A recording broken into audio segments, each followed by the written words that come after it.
We are live. We are on. We are on the air. This is the Twincast. This is episode 151. There's no going back. We're live. We're on YouTube. We're going to talk about San Diego Comic-Con and Transformers stuff, and I have only done this once before, so I hope you brought your own weapons. I am joined by a very large host of awesome Twincasters. We'll just go through because you'll be able to see everybody. I'm Scotty P, in case you were wondering. If you never listened before, you wouldn't have known that, and I hope you did. So now you'll know what I look like. That might be good, might not be. We also have Counterpunch here. Yep. Proprietor of Handsome Cream. What? I'm not sure what that was. Yeah, explain. Huh? What's Handsome Cream? That's why you get that like good complexion like I got. Like, you're so handsome, Yeah. you use Handsome Cream. Yeah. All right, I thought you said Hanson, like the band. That too. That's coming. That's next. old. Let me know if that helps you grow hair, because I'll use some.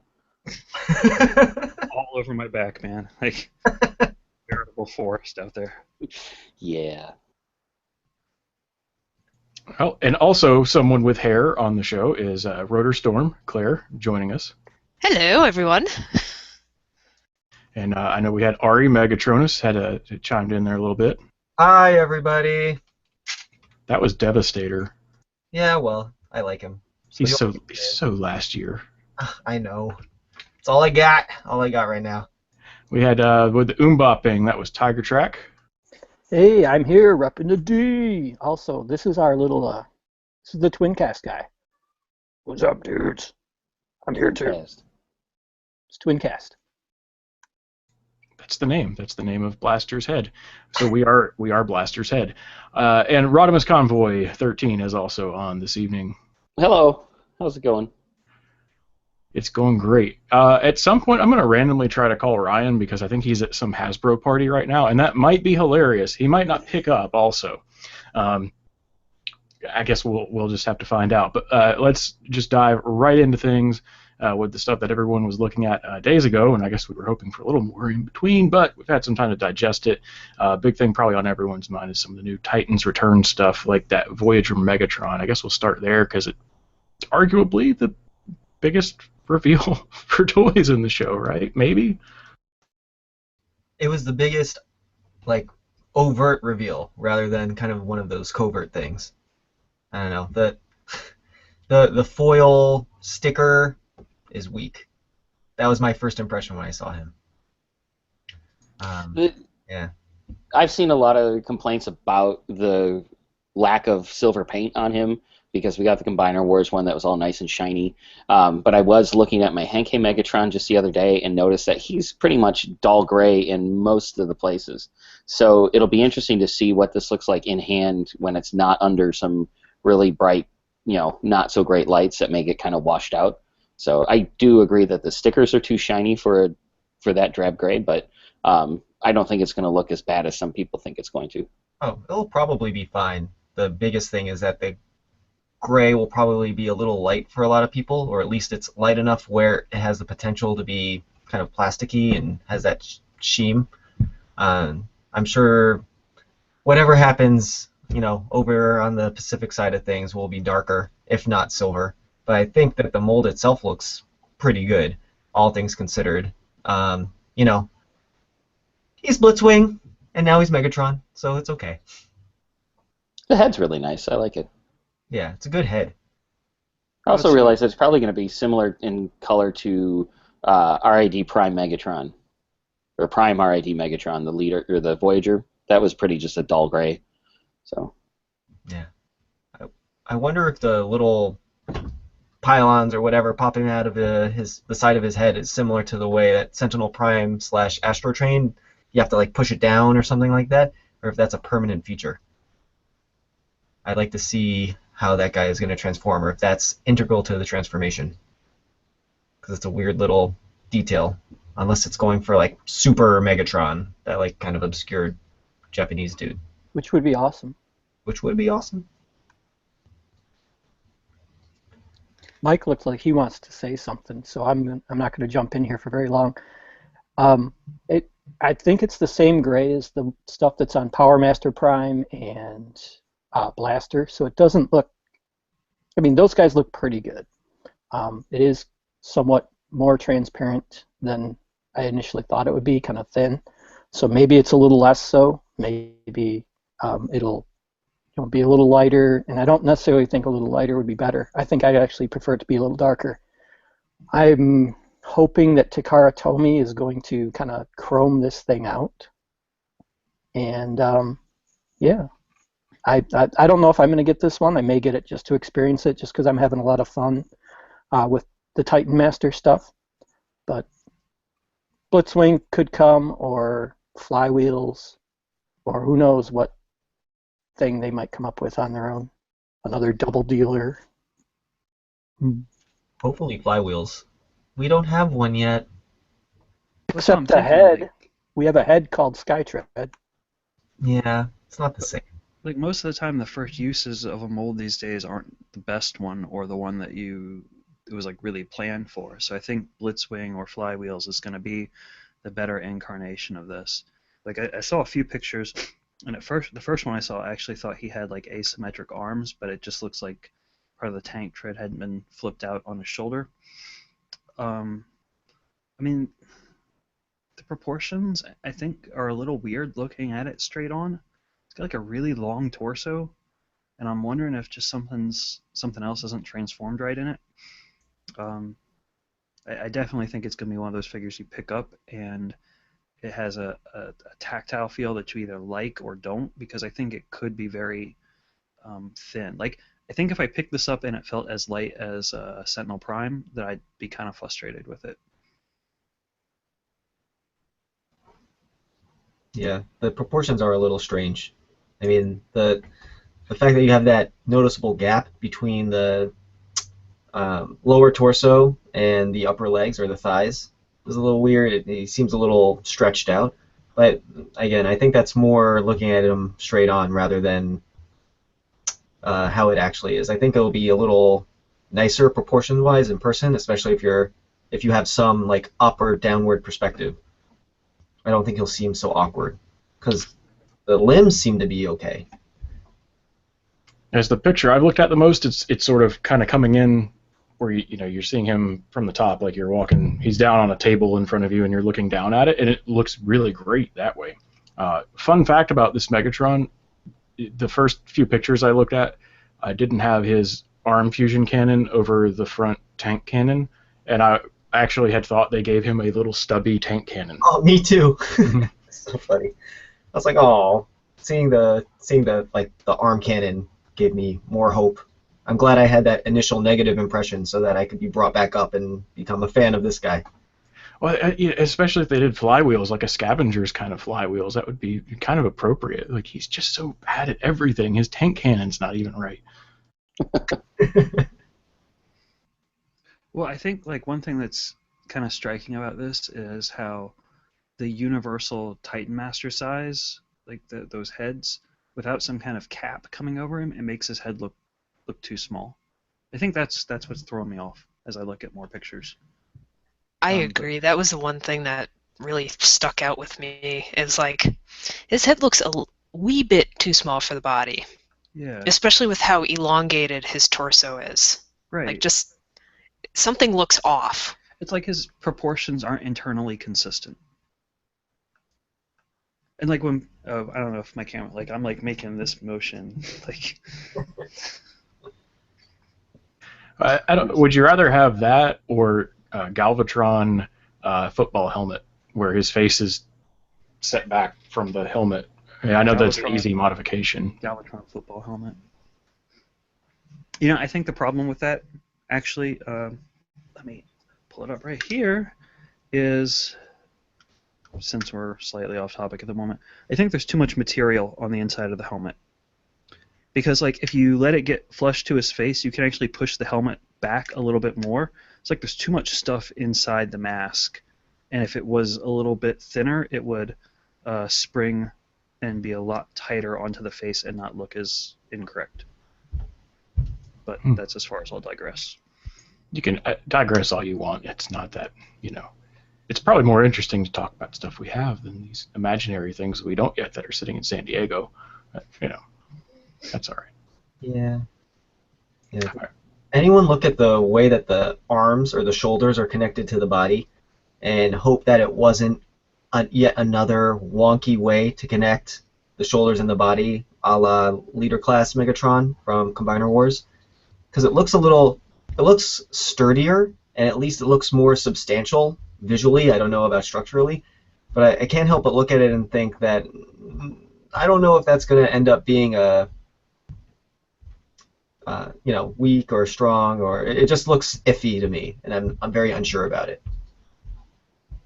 Yeah, I'm trying to think. There's another figure that has arms that do something similar to that, and for the life of me, I can't think of that figure right now. But it looks like if you grabbed his shoulders and pulled apart, they would go down. They're on a lever or something, and it does look like if it doesn't click in there tight, then every time you go to move his arm, it's going to pop out of its socket. Right. Like One of those would be animated Rodimus. I think he does that. Yeah, you're right. I don't think that was the one I was thinking of, but he does do that. Yeah, maybe it was. But so when Ari brought up that he thought it might have shoulder trouble, he mentioned CW Megatron, but I was actually thinking, well, is it just going to be another Blitzwing with shoulder problems? Like the I guess Generations Blitzwing. That's a better comparison, I think. Just the fact that the Combiner Wars Megatron shoulders they're kind of wonky, and the connection, although it was strong, seemed weak. This one also, it looks sturdy, but might be, just not there. And I guess Blitzwing is a better comparison for that. They need to just package it, just call the little head Hot Rod in all of these cases so that he can fix that nasty bar in their rotator. In the rotator cup? Yeah. That's great. All right. Well, so that was Megatron. Now, the back of Megatron's box was pretty interesting. Yes, it was. Here's a fun fact. Originally, Hasbro did not want that picture put up, but it was allowed to remain in the gallery kind of clandestinely. Of course, this being the internet, we all know how that works, and everyone has now seen very tiny images of Fangry, which is he's just a head, not very exciting, but also Trigger Happy, great. Trigger Happy, Optimus Prime, and Sixshot, and Sixshot being the big one here, Leader Class Sixshot. That's got to be something that's been on people's wish list for a while, especially William Alberts. Oh, no, never mind. He's not making a cameo. All right, well, we tried. I almost caught him. I got to ask you, though. Hold on, you can. You want to say hi? Say hi. William Albert, everybody. Hi, buddy. Say hi. Tell him about B. Hey! Tell him about B. Oh, yeah, there's B up There's there. a That's Bumblebee right. back You were there. very correct. Good call. Clever boy. Say good night, everybody. Bye-bye. Real shy. Alright, All right. good night, Daddy. Bye-bye. Hey, Scotty, I do have to ask you, which version of Optimus is Trigger Happy Optimus? Yeah, I know, right? That's movie Optimus. Yeah, it's Trigger Happy Optimus. It's Face Happy Optimus. So, am I the only one who's looking at this picture of Sixshot and thinking, is it time to get rid of my Mastermind Creations Hexatron? Yeah. Okay. No way, he just moves over to your Masterpiece shelf. Right. No, he's too small for Masterpiece. I don't know. I mean, I got their Great Shot version of it, and that's on my MP shelf. Goes great with like Star Saber. Is that the correct scaling though? No, of course not. All right, so I care about that for Masterpiece at least. I mean, we can go consult the chart, which is ancient, and they. I don't consult charts. I just if it feels right, then the scale feels right. But That's a Generations figure. It is. yeah, I don't know. I do. Just where he looks a lot chunkier than the third-party version, probably more blocky in the way of G1 or Generation take on G1, and seems slightly less articulated. But that didn't bother me with Combiner Wars. Like, I'm afraid to say I'm gonna keep my Sixshot, or rather, I'm gonna keep my Hexatron. Yeah, and then when I get Sixshot in hand, I'm gonna be like, well, this third-party toy is useless. So. Well, he's also not going to be a headmaster. Oh, he's not? Well, Oh, I mean, no, the one you the have. MMC one's not. Right. Yeah. And if you were going to try and sell it, well, sorry, but there's a superior knockoff version of the MMC figure, so you can't even sell it now. Well, Sorry. that knockoff is of the first release, right? And it's like upscaled from that. It's not the. I have the Continuum one. Yeah, the knockoff's better. Oh, I have not seen that, and now I am sad. It's unfortunately true. All right. The real question I have about that teeny tiny little bitty picture we saw, is he going to have 6 modes? Is he going to have his special 7th mode? Is he going to be a base mode because he's a leader class? It'll be interesting to see what modes he gets, how they do it, and if there's a base mode. I bet if anything is gone, which it seems it would be a weird thing to be gone, but I'm just thinking about the environment in the United States right now. If they were going to rip out any mode, I would imagine it being gun mode. And his 6th one is base mode. Yeah. Yeah, that's reasonable. Which I don't really have any problem with that because, I mean, by the time you hit that gun mode, you're really pretending hard. So. Though with that, topic, I'm kind of surprised they kept the name Trigger Happy. Yeah, well, I mean, at the same time, yeah, I They hear all you. come with guns. The point is that they shoot one another. They're not like... They're all trigger happy. Just don't have the word hell in their name, that's all. Give up on the theme. Yeah, Phil Bet. Does he just fall over a lot? We'll get to Leo Kaiser. Right. So that Optimus on the back. So yeah, that kind of moving on from Sixshot a little bit. Trigger Happy Optimus, as I referred to him earlier. I think that's a cool little Optimus from, again, the super tiny picture. For me, it's like a lot of different Optimus Prime designs. It kind of came together just to have sort of a fun-looking original take. I'm trying to figure out what this is a pre-tooling for.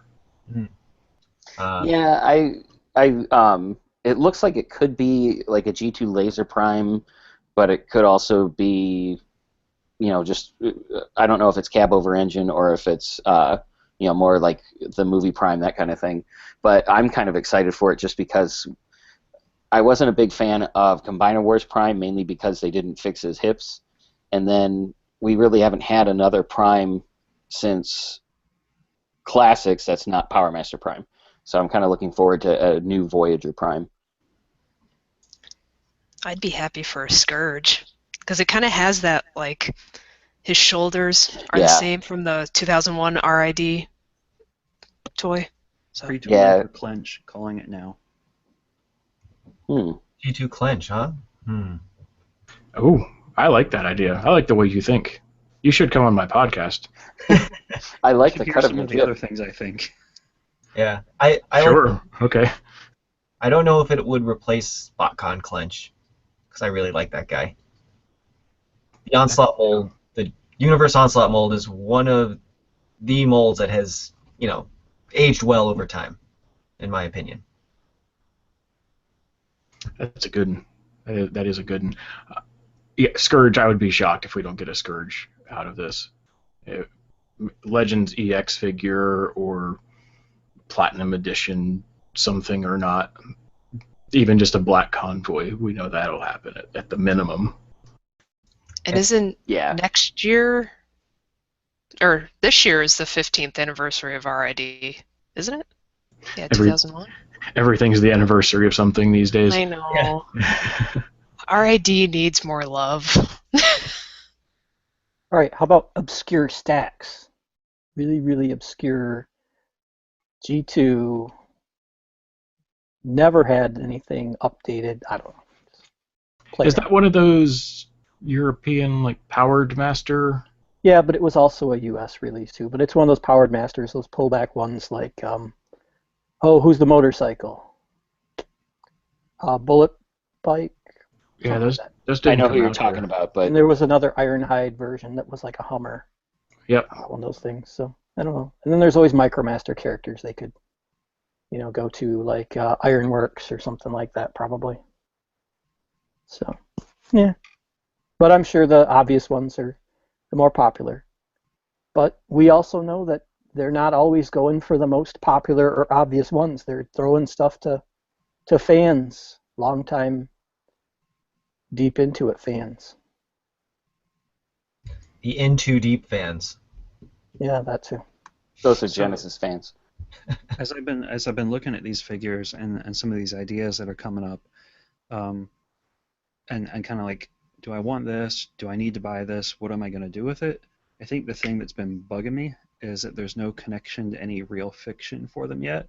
So they're all out of context, and like none of them have a meaning behind them yet.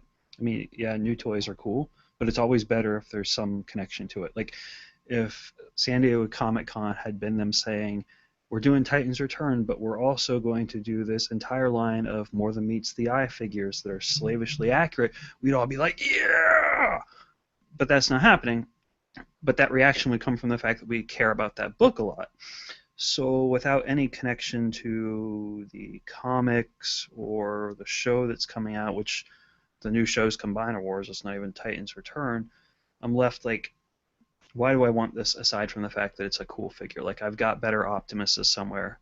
I know I've got better Megatrons somewhere. I don't really need to handle that toy to know that they're going to be a better toy. Like, I can just kind of see it. I have like 1,000 Transformers. I know what it's going to do. So, like, how do y'all feel about that? I mean, what's the context for these when you get them outside of, like, I like to buy stuff? I really just go for a figure if I think it's cool looking or if it's a character that I really like. Doesn't matter if it's, you know, the new gimmick and it's an old character. If it's a character I like, I'm going to want to get it.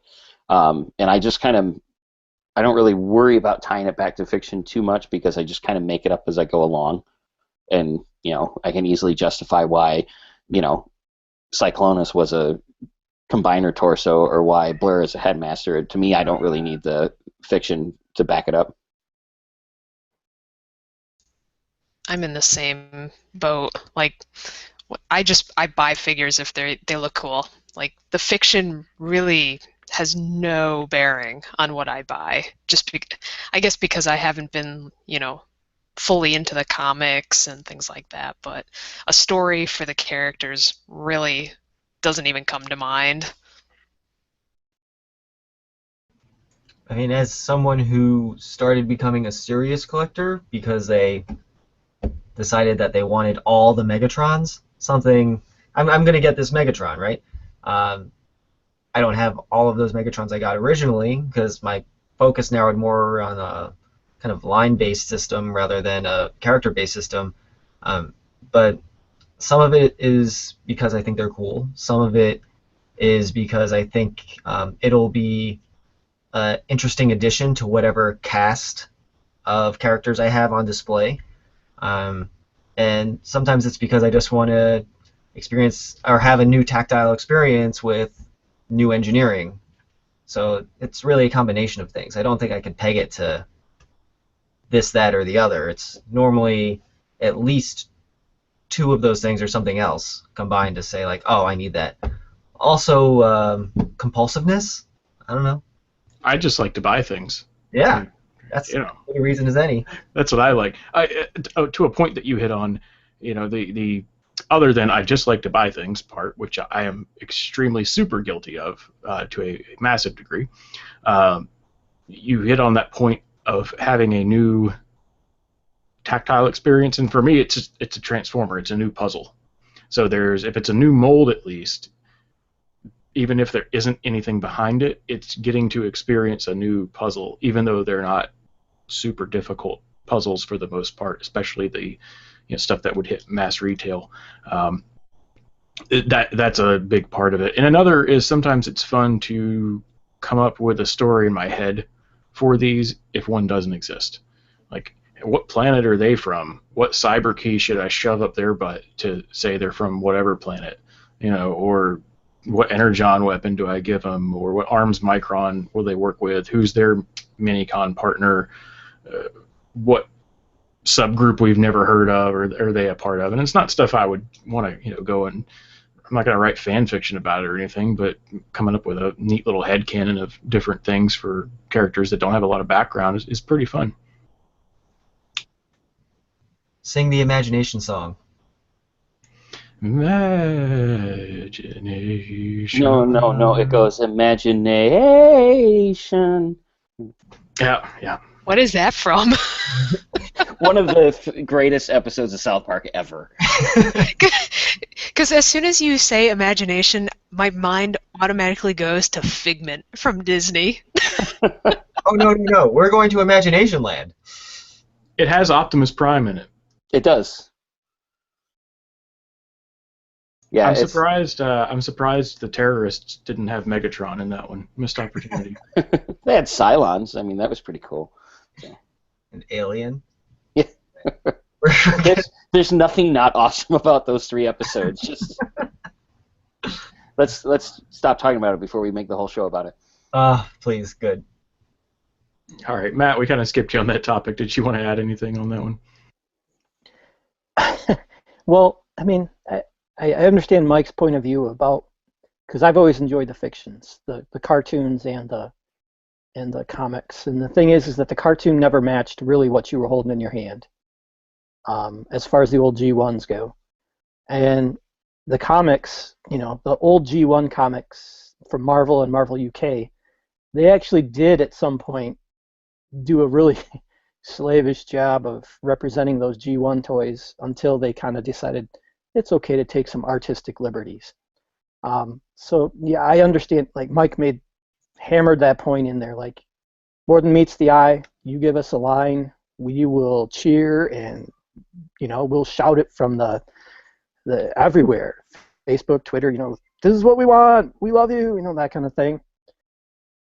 But I don't hate these. Like, they don't have fiction yet, but I'm really enjoying Titan Masters. Like, I go, these are, like the littlest ones are really like, pretty uncomplicated, pretty simple. And the big ones, are a little more complicated, but still fairly simple. I don't know, I'm getting kind of my Micromaster base mini-con interaction vibe from them, I know they don't have the fiction to go along with them, but like you said, you can always make the fiction ups, Todd said the same thing, make up the fiction. Ari, I think, said the same thing. And so, I can do that to a point too, but I've also matured in my collecting, and I don't feel like I have to buy everything anymore. So I can skip out on stuff. But Titan's Return, so far, I haven't seen much I want to skip on. I think it's pulling enough on my G1 homage heartstrings, even though there are characters that weren't headmasters in G1, but they're getting redone again. And so they're kind of like, okay, yeah, I'd buy a new blaster because I haven't had a good blaster to really, all the blasters that I've had have been recently Soundwave remakes, right? Except the one from Takara that was the music label or whatever it was, where he was the I can't remember. DVD player, wasn't he? No, he was a USB port thing. Oh, okay. He turned into a laptop, but he was actually a functioning USB hub. Yeah. Oh, okay. All right. There you go. So like having this version of a new blaster that's not Soundwave first, and actually it looks better as blaster than it does Soundwave, in my opinion, because I hate that clear Soundwave case that sticks out. It does not look good, in my opinion. But anyway, I'm pretty happy with it, and it's more than just like, okay, one mode robot, one mode tape player. It's got more functionality to it.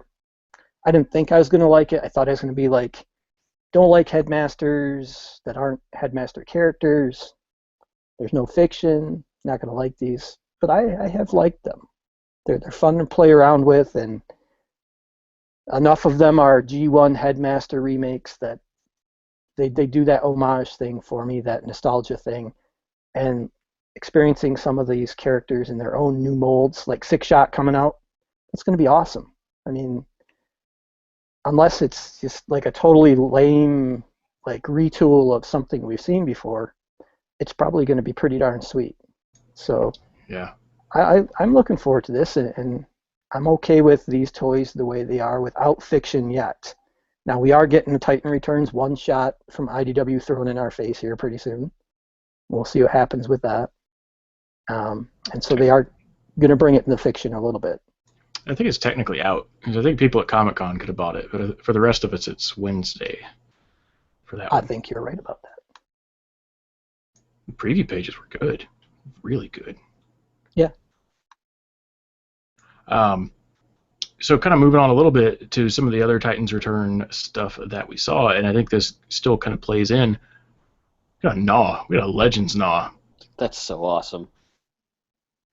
I need like 1 million of them. Like, Yeah, I am. that's the thing. You're not gonna be able to find them. I know. Everybody wants a bunch of them. I know. Unless you can order a case of them. Yep.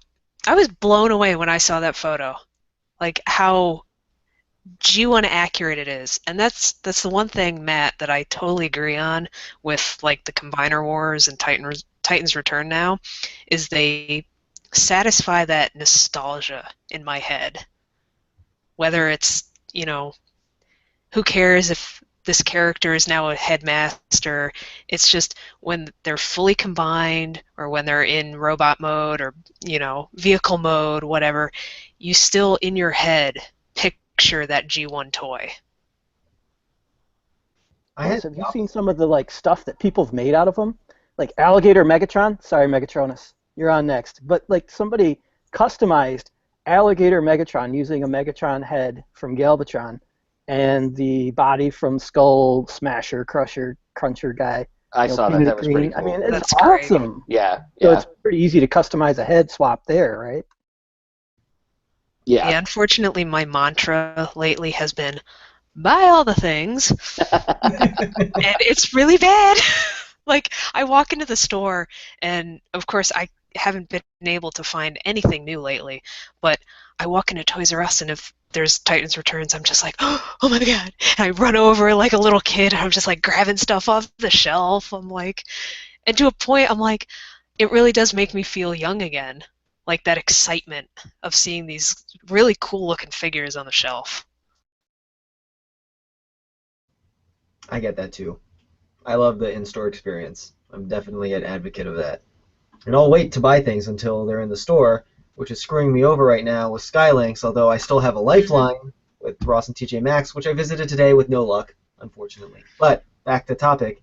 Yeah, I'm very much a run to the store, jump up and down and yell and have other adults stare at you awkwardly because they don't know what you're about experience. I've had that too. I did see somebody post on the news story for Gnaw that showed up on Facebook. They commented on Seibertron's link, and they said, oh, the head on Gnaw is way too big. And I went to Ryan's gallery, grabbed a picture of Gnaw, and I'm like, no, it's not. It's like the exact size it's supposed to be. Yeah, the size of the head is good. Well, I know he does have a gigantic head, but so did G1 Gnaw, and so to me it's like it should have a gigantic head. Oh, really? But to me, it looks right. I mean, maybe it's just a traditional human thing. Yeah, but no, I mean, I think everybody needs to get like at least 3 of them, and then have Masterpiece Grimlock stepping on one and growling at the others while Wheelie's up on his shoulders. So that would be awesome. Is there anybody who's against Gnaw? Don't like it? Think it's kind of kiddish looking, too small? I think just that guy, and I unfortunately can't remember his name, that thought his head was too big. That was like the most negative thing I saw about Gnaw. Other than everybody's like, I'm never gonna find him. So I don't know. The things about him that annoy me, I think, will be solved by a Takara version. Like, I think his beast mode teeth really need to be painted silver or something else. It's kind of bland the way it is. Other than that, I mean, outside of my general dislike of ball joint elbows, which he has, I wish his tail weapon had another peg on the bottom so that he could hold it like upright, like a kind of like an actual mace, rather than having it like in a gun position with the just I noticed that. at the end. It's kind of weird, right? Yeah, I did notice that. You saw them fight though. They're not good at fighting. No, They are not. They are not. And the solution to your problem is simple, man. You buy the Takara one to be Gnaw, and then you buy a bunch of Hasbro ones as Sharkticons. There you go. This is... It's you gotta differentiate the named guys. Tried and true. Right? I mean, in this one, I would want all of them to have silver noticeable teeth. Like, it's one where I would be tempted to actually buy the Takara versions. Although, if you look at the picture, maybe it's the lighting, but in the robot, it looks like the teeth are a light gray versus the beast mode where it's a dark gray. But looking at it, it might just be a lighting thing because the light's shining directly on it. So maybe it's an illusion that they're different colors. I think it is. Yeah. If I had to nitpick this toy at all, it's the way the mouth is in the Sharkticon mode.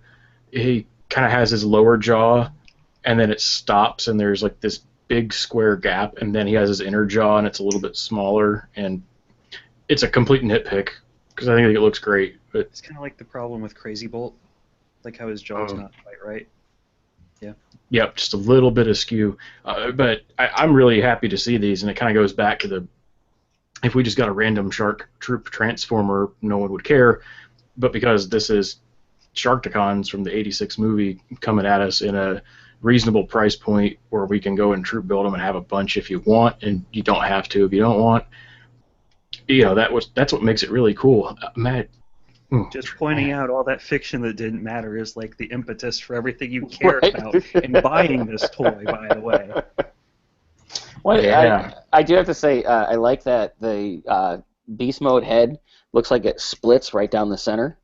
So if you have two of them, you can sort of kind of recreate the scene in the movie where the one slices the face. Yeah. So yeah, Mike, the fiction really does matter, just not all the time. only when we want to buy stuff and need to justify it. That's what makes it better. Exactly. There we go.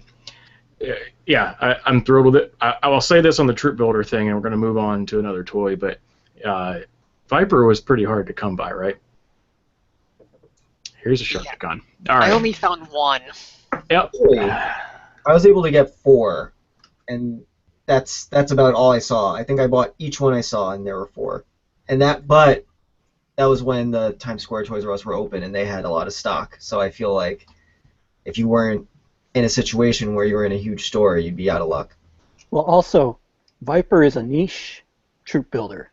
Like, if you're not a G.I. Joe and Transformers fan, why would you care about troop building Viper? But if you're a Transformers and G.I. Joe fan, then you probably want a troop build. So I don't know if that's true, but it seems like the way it would be, because I can't imagine all Transformers fan would want to, there's no fiction to go with it, so why would you want to troop build Viper unless you're like It's a called the '86 movie, Matt. Come on now. Viper? No, oh, I thought you meant the Sharks. Sorry. No, not the Sharkticons. I get that one, but Viper, the Cobra repaint of the Power Glide. Power Glide. You need him to go with your Club Serpentor, and Yeah, I'm not a G.I. Joe fan. I just no one Mike is. is No one correct. is. It's okay. Yeah, it's fine. But I got 3 specifically for Serpentor to hang out with him, and then one's in the box. But I only troop built him because I knew I was supposed to, which is a weird reason. Add that to the many reasons I said before. What do you mean supposed to? There we go, trying to justify our purchases. Yeah, All right. Enough about the entire G.I. Joe line from 2015. Bumblebee. I like him. I think he looks cool. It's a great head sculpt. And it looks like, although they didn't show us, but it looks like a Titan Master can ride in him. I could be wrong, but that's kind of cool, especially if you get Fort Max and you've got, what do they name him, Emissary or something, but it's Spike, so you could actually have Spike riding inside Bumblebee. That's kind of cool. So, I mean, it looks like just a downsized Classics Bumblebee with a better paint job and a little bit better robot mode. So. yeah, the vehicle mode is definitely downsized classic Bumblebee. Yeah. I think the robot mode is very IDW looking. Yeah, the big shoulders and the head sculpt, yeah, it's IDW.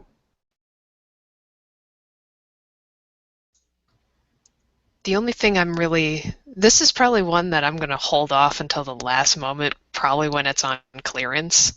Like, I don't know. I really like the head. It's very G1, and it works really well, but just, I don't know. I'm not that, oh my god, I need to have another it. Bumblebee, right? You've Exactly. got a few of them that have met that nostalgia. So Mike says the first release is not the intended release, so who's this one repainted as? Is it Cliff Jumper again, or is it like Hubcap, or Bug Bite, or you name it, you know? When I first saw the vehicle mode, it looks exactly like the Bug Bite from BotCon 07. Well, that was just a Or repainted Classics Or was Bumblebee. that 2010? Exactly. That was 2007. Okay. I can't remember that far back. Yeah, it's a repaint of Classic Bumblebee, or a downsized Classic Bumblebee. Exactly. Yeah. I can, That was one I skipped. but No, since you were there. No, like the Classics Bumblebee. No, Okay. I'm like, where did you skip that PotCon? You were there. No, there are some things I skipped from BotCon 07, and I regret it. But luckily last year, I was able to pick up what I missed. And I will never do that again. Oh, wait. I don't have a real strong opinion on this figure. I think it's just another interesting Bumblebee. But I don't think it looks like the Classics one. I think it's distinctly different. I mean, like, that Bumblebee had this whole design motif behind it where it's supposed to kind of look like a kid in a hoodie. And this looks like Bumblebee with some big shoulders. And this is totally different. No, not as robot mode. The vehicle mode, though, is very Classics B. I need to get a better picture of that. And Yeah. the vehicle mode looks like a mini. Basically. I think to answer whoever question it was, I think it was Matt's about who is this intended to be. I really want Hubcap because, hey, you know what? There was some fiction just recently called Last Stand of the Wreckers that had a Bumblebee or a Hubcap in it. But I think, haven't we heard like it's going to be Chase or something like that? Not. Whatever. I when I first took a glance at this, I thought it was Wrecker's Hubcap. There we go. There's our first surprise of the night. We have an answer from Seibertron, who is in San Diego. What's up, man? Yeah. And I'm here with my buddy Ben, Genovese. Howdy. Yeah. Are you guys at a bar? Oh, look at that. It does. Kind of, sort of. Don't So know I how might stable this is gonna check back stay. in. I don't know if we're going to be able to do it where we're located at right now. No problem. Yeah. Try to block the sun. No, we should blind everyone. That seems like a good idea. Is this live right now? Oh, yeah, this is live. You're on the air, yeah. Yeah, I'm going to have to drop from it because we can't hear anything you're saying right now. So, am I able to join back in later? Yeah, there's a link. I'll text you a link or email it or something. All right, that sounds good. All right, you guys have fun. See ya. All right. All right, it might take me a second to. There we go. All right. I didn't know how it was gonna go. It seemed fun. It was a fun idea. It was good. A little spontaneity goes a long way. That's right. So let's overkill Titans Returns with Overkill. And Leon. Is it Lion? Lion-A? Well, it's actually Sawback, so. I always called it Leone, though. But, whatever. What I found there's been multiple funny things about this little lion dude, but the funniest thing to me was back, I don't know, maybe 4 or 5 shows in the thread for the news post, William James and I were talking about, hey, they could make this head guy, and he posted a picture of Lion-A or whatever his name was, saying, oh, wouldn't it be really hilarious if they made this? And, hey, look, there it is. It's exactly the kind of thing they need to do. I think they need more like distinct characters with these little headmaster packs. Like, that seems kind of rad. Like, they just need to replicate what the Japanese did with their headmaster packs. I don't like having like a Grimlock or a Brawn head floating around. I think that's a wasted opportunity to do something innovative. Like, it also kind of says, well, you're not going to get a Brawn in this line, or you're not going to get this character. So I'm all for new characters, and I think it's a good chance to do it, rather than didn't waste it. Yep. No, all for it. I hope they do more. I wouldn't expect all of those little headmaster warriors, but I would hope at least another 1 or 2. maybe this is one where we'll see Takara fill in that. I also thought this was a clever way to do overkill if they weren't going to do, the whole legend size thing for it, or maybe they couldn't come up with a way to, get the little like dinosaur design into a pseudo cassette tablet thing that they liked that made sense with the rest of the line. And I thought that was a neat way to do it. And maybe this is a portent of seeing some other things like Slugfest, or maybe it's just we'll repaint this thing into this other thing. I guess we'll find out. Opportunity that they could have had to like take any 2 Titans Return deluxes, put them in a box with some redeco that means nothing, and 3 or 4 heads redecoed, and be like, make your own bot. They have a line like that. It's called Hero Smashers. Yeah, that line sucks. Oh, it sucks, but they have it, and they're not going to do that if they have something that does that exact thing, but better. That's not really a good idea, like what I said. No, it's not. I actually agree. It's different enough. Like the Hero Mashers or whatever they're called, like that's for a different age group than what Mike suggested. Like what Mike suggested would be for the more like teenagery to adult type group who wants to kind of, knows a little bit more about fiction characters, whatever. Yes, fiction came up again. But even to make their own, like you said.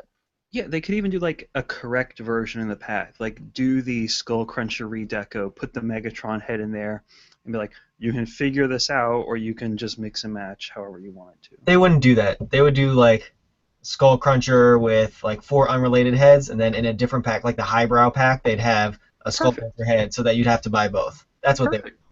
Catch them all. Yeah. Pokemon. It's funny you say that because earlier I was like, there's all these Minicon hunters out there. Everybody wants those. I think I might get all these little Headmaster guys at some point. I think I might collect them all. That's a dangerous line. Unless there's like a lucky draw one. Buy all things. I love it, Claire. Well, the fun part, at least with them, we got Counterpunch, man. It's you should close the door for all that. Sorry, lost my train of thought. The fun part with all the little guys is with the base formers and Fort Max and all that. Having the little dudes to sort of go around and populate them is fun. It makes the that Diaclone pack that Takara is doing of just the little drivers. It makes that appealing, even though I am not collecting that Diaclone line. Those are kind of neat as it might be something cool to add to your Titan Masters base setup thing. I mean, who wouldn't buy if Takara decided that they wanted to do it right, and they made Leone actually turn into a head turn into a lion, and they made Ella Fedora or whatever his name it is. And Kirk and all those guys that are just headmasters, and they put them in either single or 2 packs or made a 6-pack. I mean, we'd all buy them. Just because hey, we're going to lose heads anyway, but these are also representing something from the past, nostalgia, and heck, I would buy the white ones. I would totally buy the white ones too if they did those. I wish there was a Titan Master called Ella Fedora, and it's just like some chick that dresses in guys' clothes. Where's the fedora? Hence the hipster part, yeah. Would they call it Swayze or Snipes? Weren't they in that movie where they dressed in... I don't know. I actually came up with an idea I thought was pretty cool today. Was, so far we've had the little Titan Masters, and they haven't exactly, you can put them on other figures, but a lot of them really stand out. They don't look, the colors don't match. They don't look like they go together. But if, for instance, say they were going to do the Headmaster Juniors as Titan Master figures, so we get Hosehead and Siren, or Ghost Shooter. We need a Minerva, please. Minerva too. But I was just saying, release in a Titan Master pack a little head that looks like Heatwave and a little head that looks like Chase from Rescue Bots. And then all of a sudden you can put those heads on the guys. They match. They look good. And you've got a Classics Heatwave and a Classics Chase. just kind of a cool idea that I thought of. Who knows if they would do it? That's a really good idea. Actually, a couple of the local guys, when they like come over and hang out, they're always talking about my kids' Rescue Bot stuff. And they're like, man, I really want classics versions of these guys. So I do too. I think it would be really cool. Yeah. Movie 1 Grindcore. There's your boulder. I know. Cybertron landmine mold. Considered it. Yeah, crap. I never thought about that. I sold them. Yeah, they got. There's that movie evac you could do if you didn't want to use Cybertron evac. Here's just a fun one here. While we're still on Titan's Return, just something from Shattered Glass Jazz on Twitter. Need a Demolition Derby exclusive set with 3 Sharkticons and then a Titan's Return hot rod and then a cup figure. That'd be fun. I'd be all over that. That would be awesome. Yeah. Because we're going to get a Titan's Return hot rod. I've heard rumors that we might be getting a cup. So just have a little bit more like a movie-accurate deco or something for the box set. And Hey man, wrap it all together as an SDCC or New York Comic Con version and include an exclusive Quintesson, and that's going to sell out like hotcakes. or if they could get it out by September 13th, that's the special Blu-ray. Oh.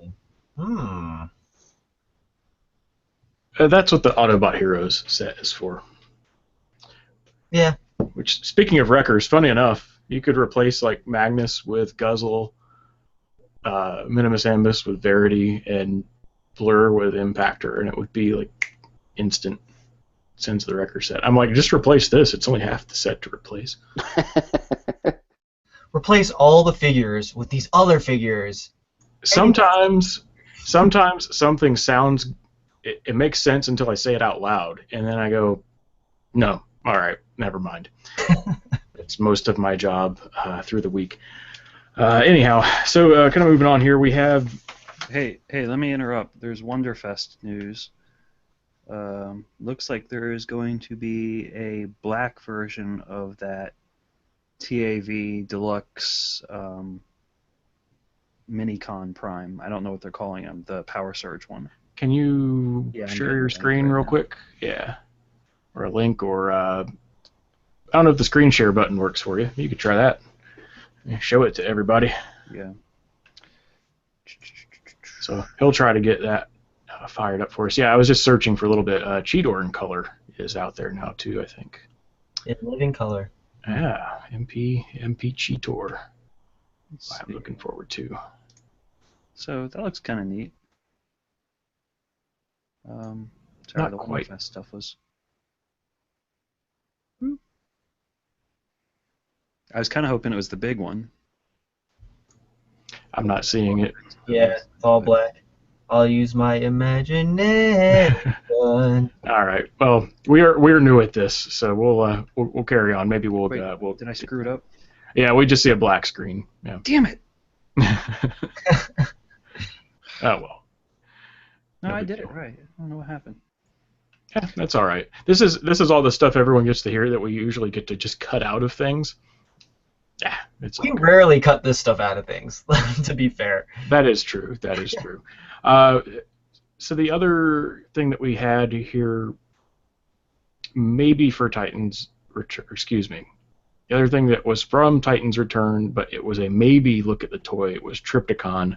And I'm not talking about the first news thing we put up, which was not that, but the addendum to that later, which was the artwork of Trypticon versus Fort Max, where it was the same piece of art. It was different from the Legends art.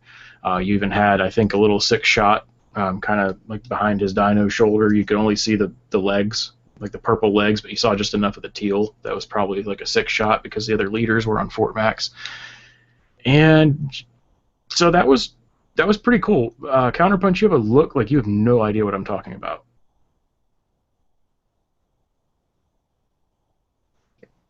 I'm not used to the muting thing. I was trying to do some legwork behind the scenes, so I was working. Legwork? Gotcha. I see what you did there. Somebody talk about Trypticon. Oh, I can do that. I think it's going to be a very straight G1 take on that figure when they get around to it. I don't think there's going to be a lot of surprises, a lot of like redesign chicanery or anything. I'm hopeful that it's going to be as big as Fort Max, but I don't think there's any real way for it to be that big and not be some junky play set.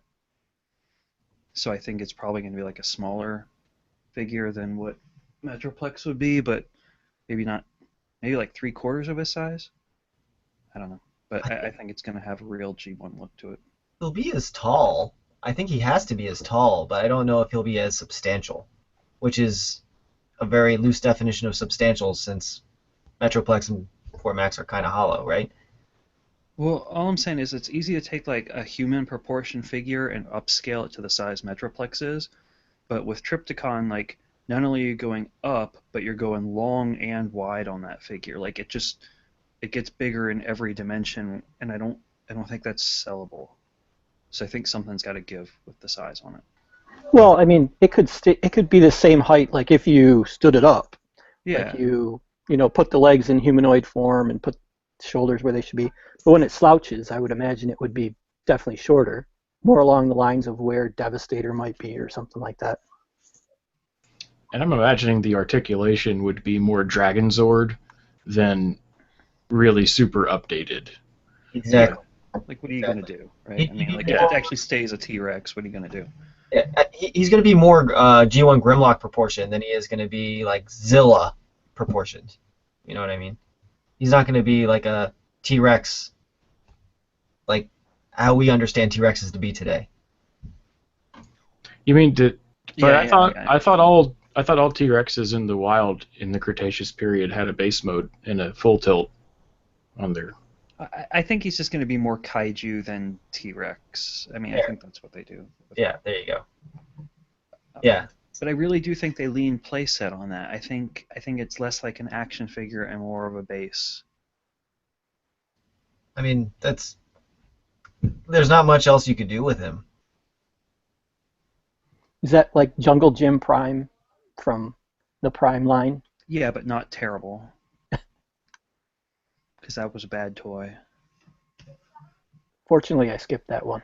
But I think it was on other people's recommendation that was a bad toy. So I mean, I'm just glad to see it wasn't the like 2 War for Seibertron influenced. See, I can see that picture you're posting.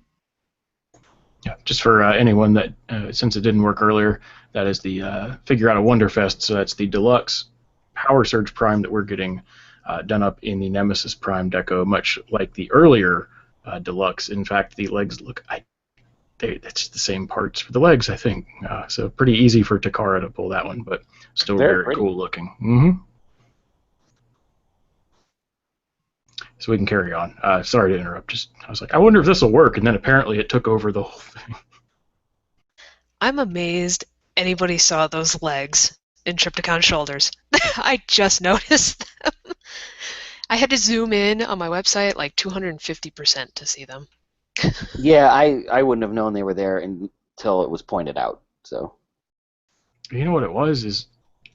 That is, whenever they show anything and there's other stuff going on, I'm always looking for that. Like that Legends Bumblebee, I actually saw that figure in one of the Earth Wars designer desk videos that was out, but I fooled myself into thinking it was just a reference of the old Generations toy. But then I went back today. I'll have to put this in the thread or something.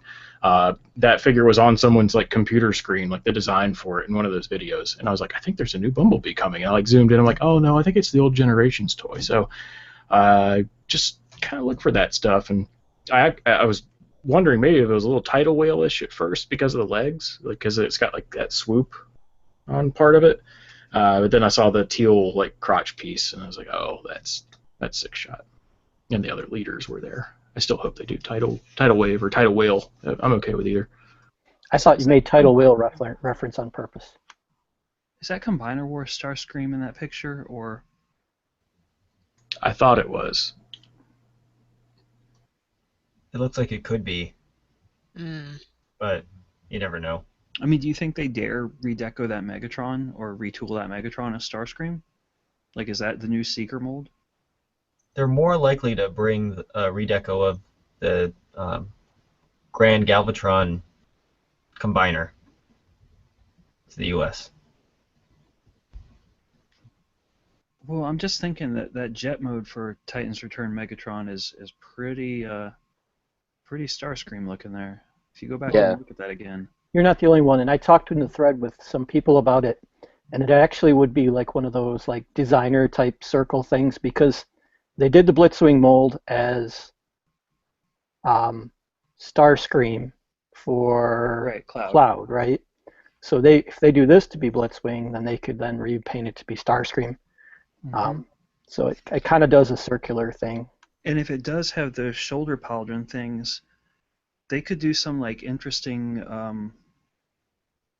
stuff with his like typical shoulder vents, or even like the earmuff things that Starscream kind of has. Like it could be some like smaller, slightly exaggerated version of what's on his head. Just I can see that. All right. Wouldn't shock me. I mean, any jet getting turned into any Seeker as a redeco. And if Combiner Wars holds true, that the pattern of repainting everything a lot wouldn't be a big stretch of the imagination. So we come to Leo Kaiser in the Generations Toys reveals that we got, and this one was again not. I mean, the art's been out there for months. We saw the cross sell at BotCon almost 4 months ago, 3.5 months ago. So not a huge surprise, but get to see it close up and in much greater detail. So you get 4 of the limbs, and I think pretty cool versions of the Breast Force. It's just what their name is. If you didn't know that in Japan, Fellbat should be Hellbat, but anyway. they're the Destrons now. Yes, right. They are the Destrons. Yeah, Hellbat or Fellbat should be Hellbat, and Iron Bison should be Kill Bison. Well, the fun thing was, look at how they're paying homage to Japan because they're the Destron. It's like, no, they didn't want to put Breast Force on the box. No more Titty Masters. I do have to say, like I mean those sorry, my buddy just texted me and it popped up on my screen. It totally threw me off. The head sculpts on the 4 limbs are fantastic. I was really surprised that we got 4 remolds, but for whatever reason, I was most excited that they called him Dezaris and not Deathsaurus, because the Deathsaurus name, which I've brought up repeatedly on the show, just bugs the crap out of me. And it's like, no, it's not really what his name was. It's just a close translation of whatever Dezaris is. And so I'm really glad they called him Dezaris. But if you're going to get that picky, he should be Leo Caesar and not Leo Kaiser. So. All right. Well. All technical. Yeah, and they come with 1 animal buddy instead of 5. But yeah. Still a nice touch. Yeah. Hey, kudos for Hasbro for throwing in the Arms Micron though. I mean, because that was a club thing. The club would throw in Arms Microns until you couldn't fit anymore in the set, and all of a sudden here's Hasbro going like, hey, have an Arms Micron. Like, that was pretty cool. It is nice. I like it a lot. I think it's indicative that they might be taking a lot of the things that the club did, now that the club is no longer going to be operating past this year, for Transformers, and take what they did and put it into the main line, which is nice. It's at least it seems to be an attempt to, if not appease, then satisfy some collectors who really enjoy that aspect of it. So I'm a fan. The big thing with the head sculpts look really cool. Looking at the pictures, they looked a little soft to me. Like the lines didn't seem as sharp as I would have hoped, but I just think that's the quality of the pictures and the fact that I don't have a super close-up of certain head sculpts. But overall, they look really, really bold, I would say. Yeah, it's a fun thing, and you brought up the club with the Arms Microns, and this feels a bit like a BotCon exclusive, where a mold's available, it kind of makes sense for a character, and then so it happens. There's a point to that always comes up, and this was a question that staff member William James actually asked in our thread on the boards. He responded to the news post. And by the way, if you want to ask us any questions, we screwed up how to do the live Q&A, but you can go on Twitter and use hashtag #AskTheTwincast, and we'll look for that. Or you can go into the news post for this on Seibertron.com, letting you know that the show is coming up, and you can ask it there.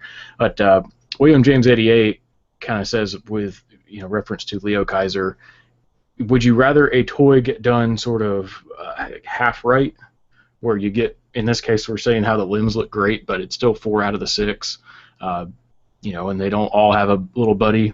So would we rather it be something like this to happen, or just this not happen at all if they weren't going to just go all in and do it completely slavishly? I'm good with this. I'm good with it too, just because I think it looks really cool, and it's you get the idea of what it's supposed to be, and you just get a neat, interesting combiner that doesn't look like any of the other ones. Well, it's another Decepticon combiner too, and there haven't been enough True. of those, right? There's been a lot of Autobot repaints, but not enough Decepticon ones. Yeah. And I honestly feel like this is good because it's like a bridge. It's, again, one of those things that Hasbro's doing to kind of throw a bone to us collectors, us people who dig a little more into the fiction, who look into the history a little more, or have been around longer, throwing us a bone. And they have opportunities to reuse this again. You're certainly right. It's kind of like a club exclusive because the club just repaints figures and does a few new heads. Well, that's what they did here. I would really like to see ARMS microns with them, though. That would have made it more complete. I also think if this was done by the club, they might do a subservice version too, where they finish it out, or it would have like a troop builder set or something if it was BotCon, where they also include Leo, Zach, and Jaguar, and maybe Death Cobra. Maybe they make the Rescue Force versions of them, as repaints for Autobots. I mean, that'd still be something they could do, but less likely, that Hasbro is going to do that stuff. So I like it. I'm happy to have it. I'm not a big fan of the Dazorus, middle figure, but hey, I think it's better than not having it, is my opinion. I totally agree with that. I'd rather have it in this form than not have it at all, because I do feel like doing this toy probably opens the door to a lot more. And seeing that it's such an obscure figure that a lot of people don't know, it is nice that Hasbro's like, hey, maybe we should do one of these more obscure figures that will really make the true, not true collectors, but, the real hardcore collectors really happy. So how do you present a reasoned critique of this without being like a huge wet blanket on it? Because I'm not as ready to jump on board with it as y'all are, and the reason for that is past as president. We've gotten so many half measures over the years in collecting, so many things that were okay at the time because we didn't know better or there wasn't a push to do it. I mean, let's go get our Universe 2.0 Silverbolts off the shelf and talk about how, oh no, it's fine, we can accept that Silverbolt now isn't part of a combiner, and then we're all ravenous a few years later for these Combiner Wars figures. So some of this stuff in the set is really good, like Skyhawk, Drillhorn, Kill Bison. I'm fine with how they're doing those. But how do you put a gift set out and not put the most important character on the team in there? Where's Leozak? How the hell do you put this set out and not have the guy that actually has a personality and actually does important things in the show be a part of it? How does Skyhawk get on the team and not Leozak? So when we say they're not doing it right, it's because we're frustrated that we're not getting the 6-unit Leo Kaiser and they're swapping something different in, or the fact that they're just not really doing it right. I mean, they could have put all of these figures out individually and over the course of a few months or as part of a club, not club, but just an exclusive thing, had them available, and you go figure out how you make your own Leo Kaiser or whatever. But I don't know. It's neat that they're trying, but I'm tired of half measures. There's enough options out there that I don't have to do this kind of thing anymore in my collecting experience. I'll still buy it, but I don't have to. That's not I'm gonna go get Leozak because he's out there, and I know that's not everyone's option, but And yeah, there you go, right? But anyway, that's my opinion on it. At the point that I don't know all that much about the Japanese fiction, nor do I care as much, it doesn't make a huge difference to me. The half measure thing, for me, it's not so much a half measure as it is like a cool, interesting oddity. So I'm on the opposite side of the spectrum there. You need to watch some Victory. No, I'll fall asleep. But it's not Headmasters will put you to sleep. Headmasters did put me to sleep. Yeah. Victory is extremely entertaining. Victory actually is probably the best. I mean, it's the best show to watch. Master Force is probably the best story to engage, but Yeah. Victory is really a good visual piece of entertainment. Victory has amazing animation. Is it as good overall as the new Voltron series on Netflix? Oh, hell no. Okay, so there you go. I probably won't watch it. We're not talking about Voltron. It will be better than Combiner Wars. By much. Just a Transformers show. All right, so we had some questions come in with our Ask the Twincast hashtag, and I think there are some really good questions here, but they're all about Titan's return, so I wanted to get on those before we got any farther. If you can tell, one of them was our friend Blurs saying that we needed more ratchet joint clicking in the background, especially from Armada Hoist. So here you go. I don't know if I should keep doing this the rest of the show, or if we should stop at some point. I was hoping. Remember on the last show, you're like, nobody really cares about that? That's really annoying the crap out of me right now. I know. Yeah. I was about to say, somebody needs to mute because there's typing going on in the background. But thanks to our friend Blurs for that one. So there's he has a actual serious question, and we also have another serious question from a Chris Ratliff. So these are really about the Titan Masters. For the ones that we talked about, such as Nightbeat, Brawn, or Horrible, do we think there's any hope that we will get some bodies for those at some point in this line? I sure hope so. I mean, with the picture of Fangry's head, I was really disappointed that, like, we're not going to have a full-size Fangry. Because as, like, simple as that original toy is, it's one of my favorite, and it's just such an odd, like, bat-wolf creature. Like, it would be cool to have an updated version of him. I think we're about the only way that we would see actually getting bodies for these Headmaster guys, and I think they've probably missed a boat on it. But if you look at Skull Smasher versus Skull Cruncher that just came out from Takara, you've got the Headmaster accurate head, you've got the toy accurate head for Hasbro. Takara's got the Headmaster accurate head. If they had put out, say, the Headmaster, the cartoon accurate head as a Titan Master, and then they put out the toy version in the Skull Cruncher Deluxe, and then you get that Titan Master, oh, hey, look, I can put them together.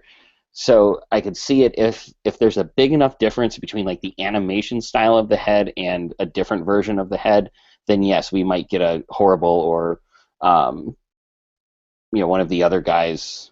So you have this alternate head to put on it, but I just don't see them just releasing a body.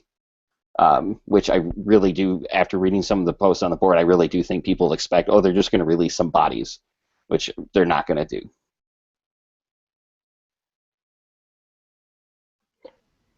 I'm in agreement with you. I don't think we're going to see bodies for these guys. They're meant to be a play pattern, mix and match. They're trying to give us opportunities to play. The little vehicles are just there for the little Titan Masters to have something to do if they aren't connected to a body, or to populate, like was said earlier, populate the base modes of other figures. But I don't think they're going to go that far for collectors. I mean, if something's an obvious kind of repaint and you can kind of repaint it, or maybe get a little slight retool out of it to make it, like if you could make Skull Cruncher possibly with a new head, new arms to try to get more towards that Horrible type thing, new tail, then yeah, maybe somebody might do it. But I don't see Hasbro doing it because they've already released the head, and I'm pretty sure the heads are just part of the play pattern. Well, or you could do, and this was sort of ties in a little bit with Blur's actual question, which was sort of about, do you like how Takara has included the vehicles with the deluxes, or you kind of like them better on their own separately? And I like what they...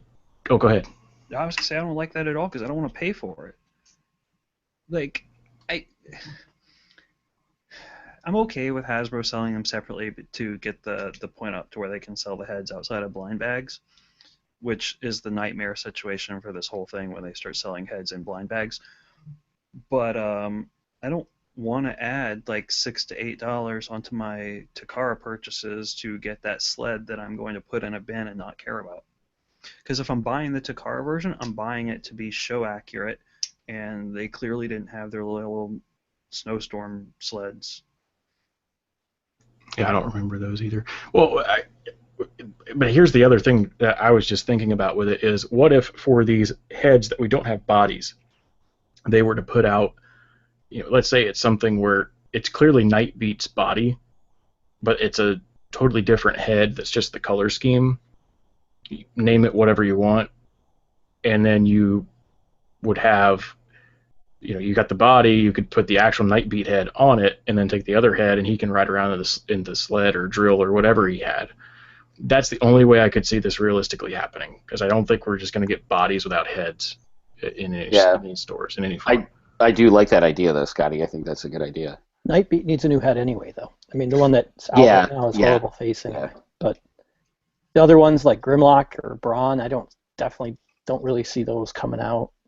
I would much rather, I don't know, I guess everybody could say that. I'd rather have a blaster that doesn't have a headmaster. I'd rather have a Galvatron that's not a headmaster. So I can't say that, okay, you're going to release a Grimlock that's a Voyager to go with this body and have a repainted head with it.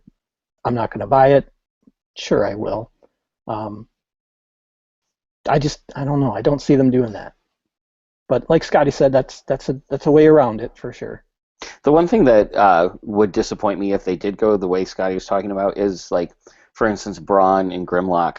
I'm not going to get those Titan Master figures. And then let's say... You should. They're actually pretty good. Oh, but 6 months from now, when they're no longer available on store shelves, all of a sudden, like, hey, look, here's a Grimlock. You can use a head with it. Oh, thanks, guys.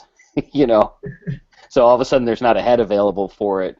That's except for the one that comes with it. Clear out old stock and make people feel like assholes. So this is like perfect. Combiner Wars is over. Here's a show for it. Thanks. Yeah.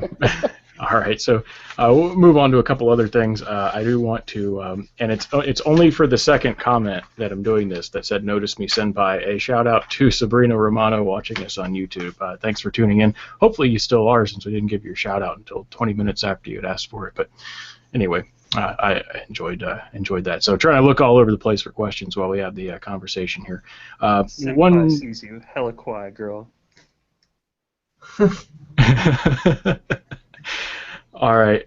Takara Super Ginrai, I think, is the only other toy item that we really have, barring any other Wonderfest news coming for generations. We still have to get into RID, but those guns, those black guns. Mm-hmm.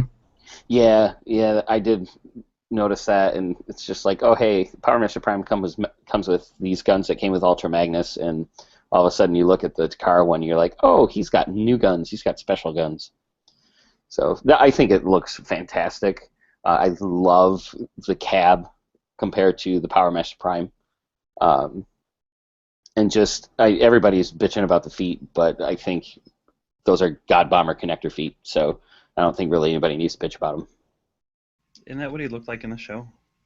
Yeah, pretty much. I mean, it's what the toy looked like. Show, so the toy gets stupid feet, right? Yeah. Thanks, Takara. Yeah. Thanks, Obama.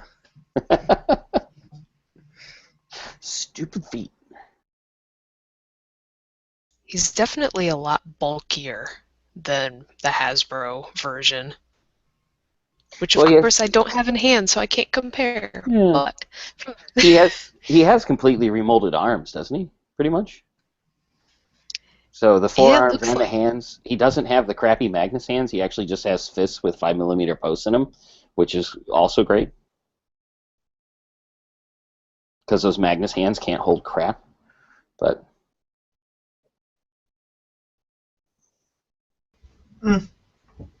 Yeah. I don't know. I think we're all just kind of like, oh, this is pretty cool. And then when they finally release God Bomber, that's when everybody's going to be like, oh, this is awesome.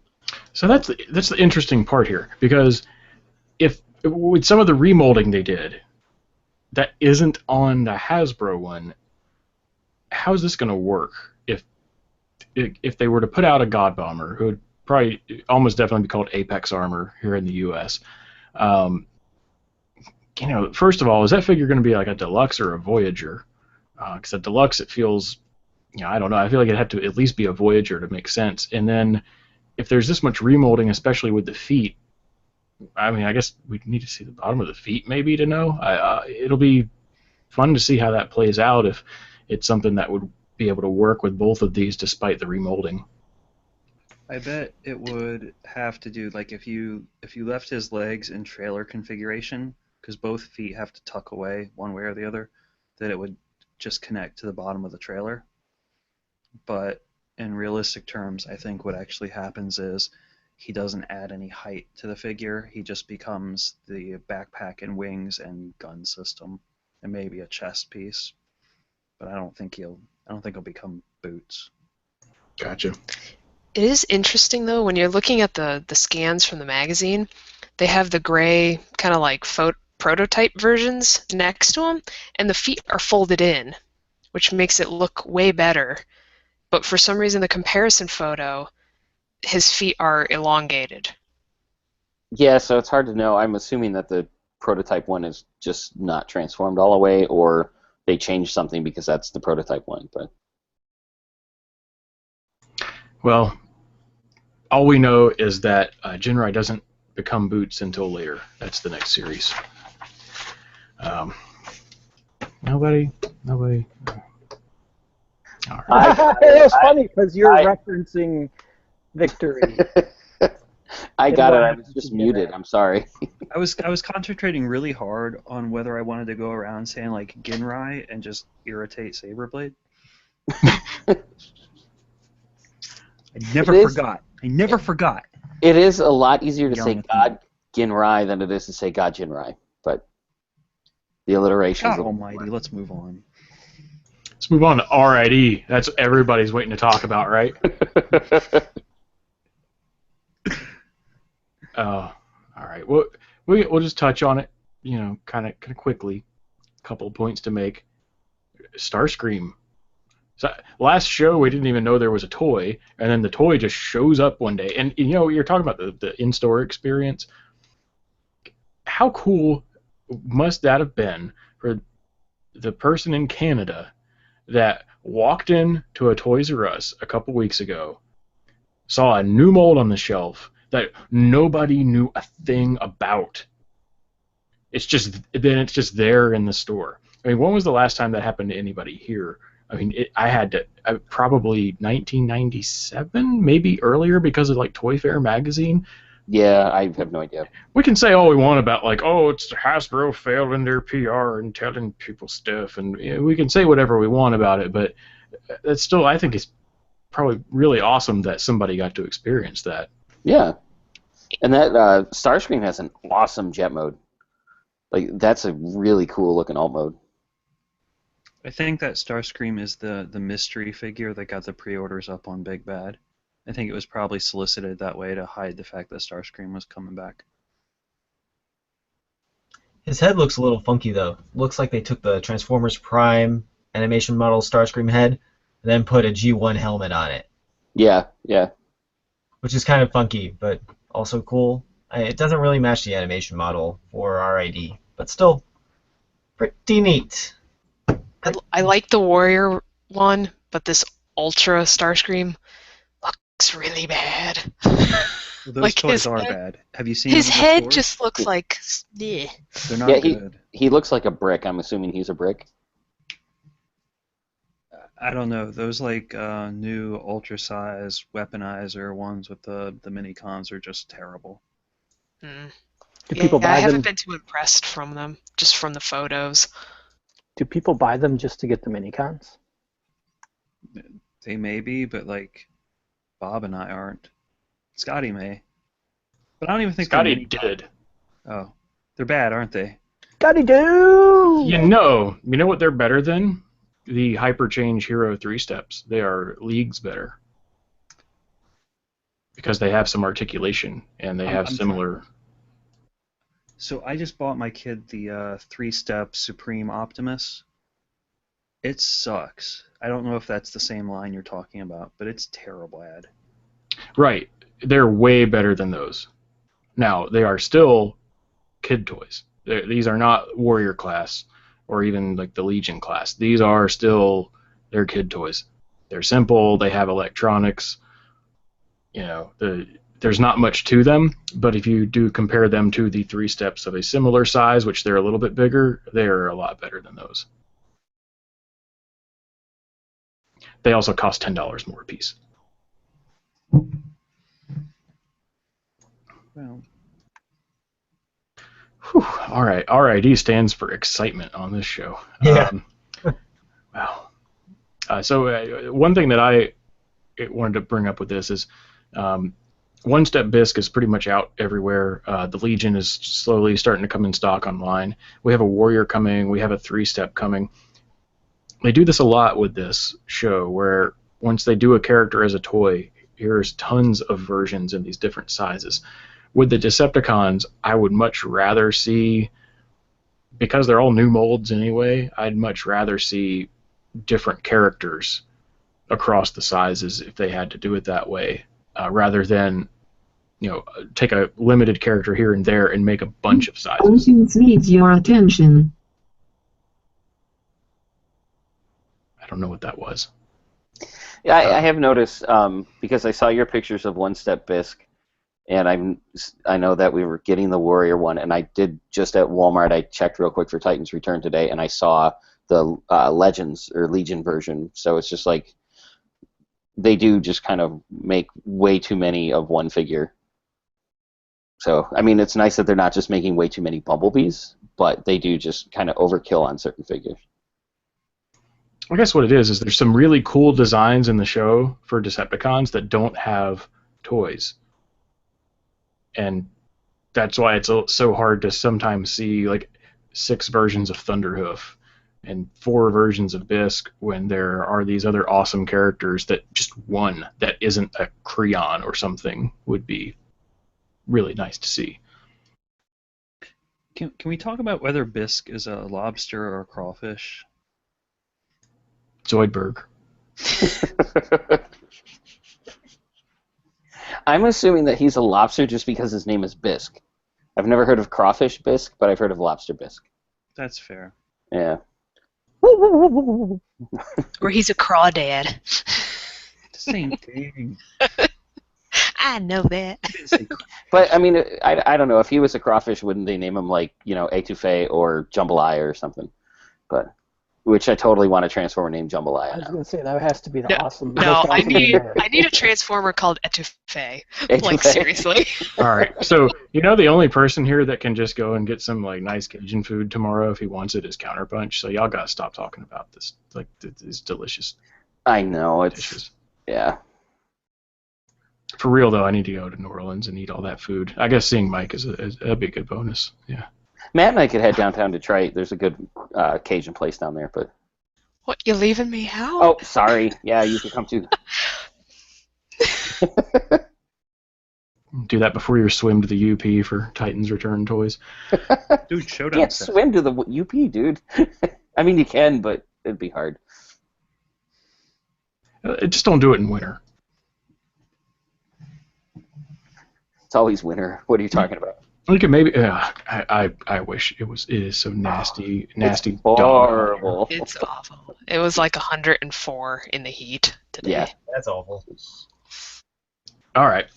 So RID has brought us to talking about the weather, so we're just gonna not do these other RID things I had written down. Showdown set. I want to talk about Showdown set. Let's talk about Showdown set. All right. Showdown set. I want to buy it just for that dumb little container. Do you put them in there with a fly and then they come out and they're all like mutated or something? No, that's where you store Decepticons after you've captured them. Oh, that's right. I forgot about those. Yeah. Okay. If you order a beer, I'd love to. Whoa! Whoa! IPAs. Hello there.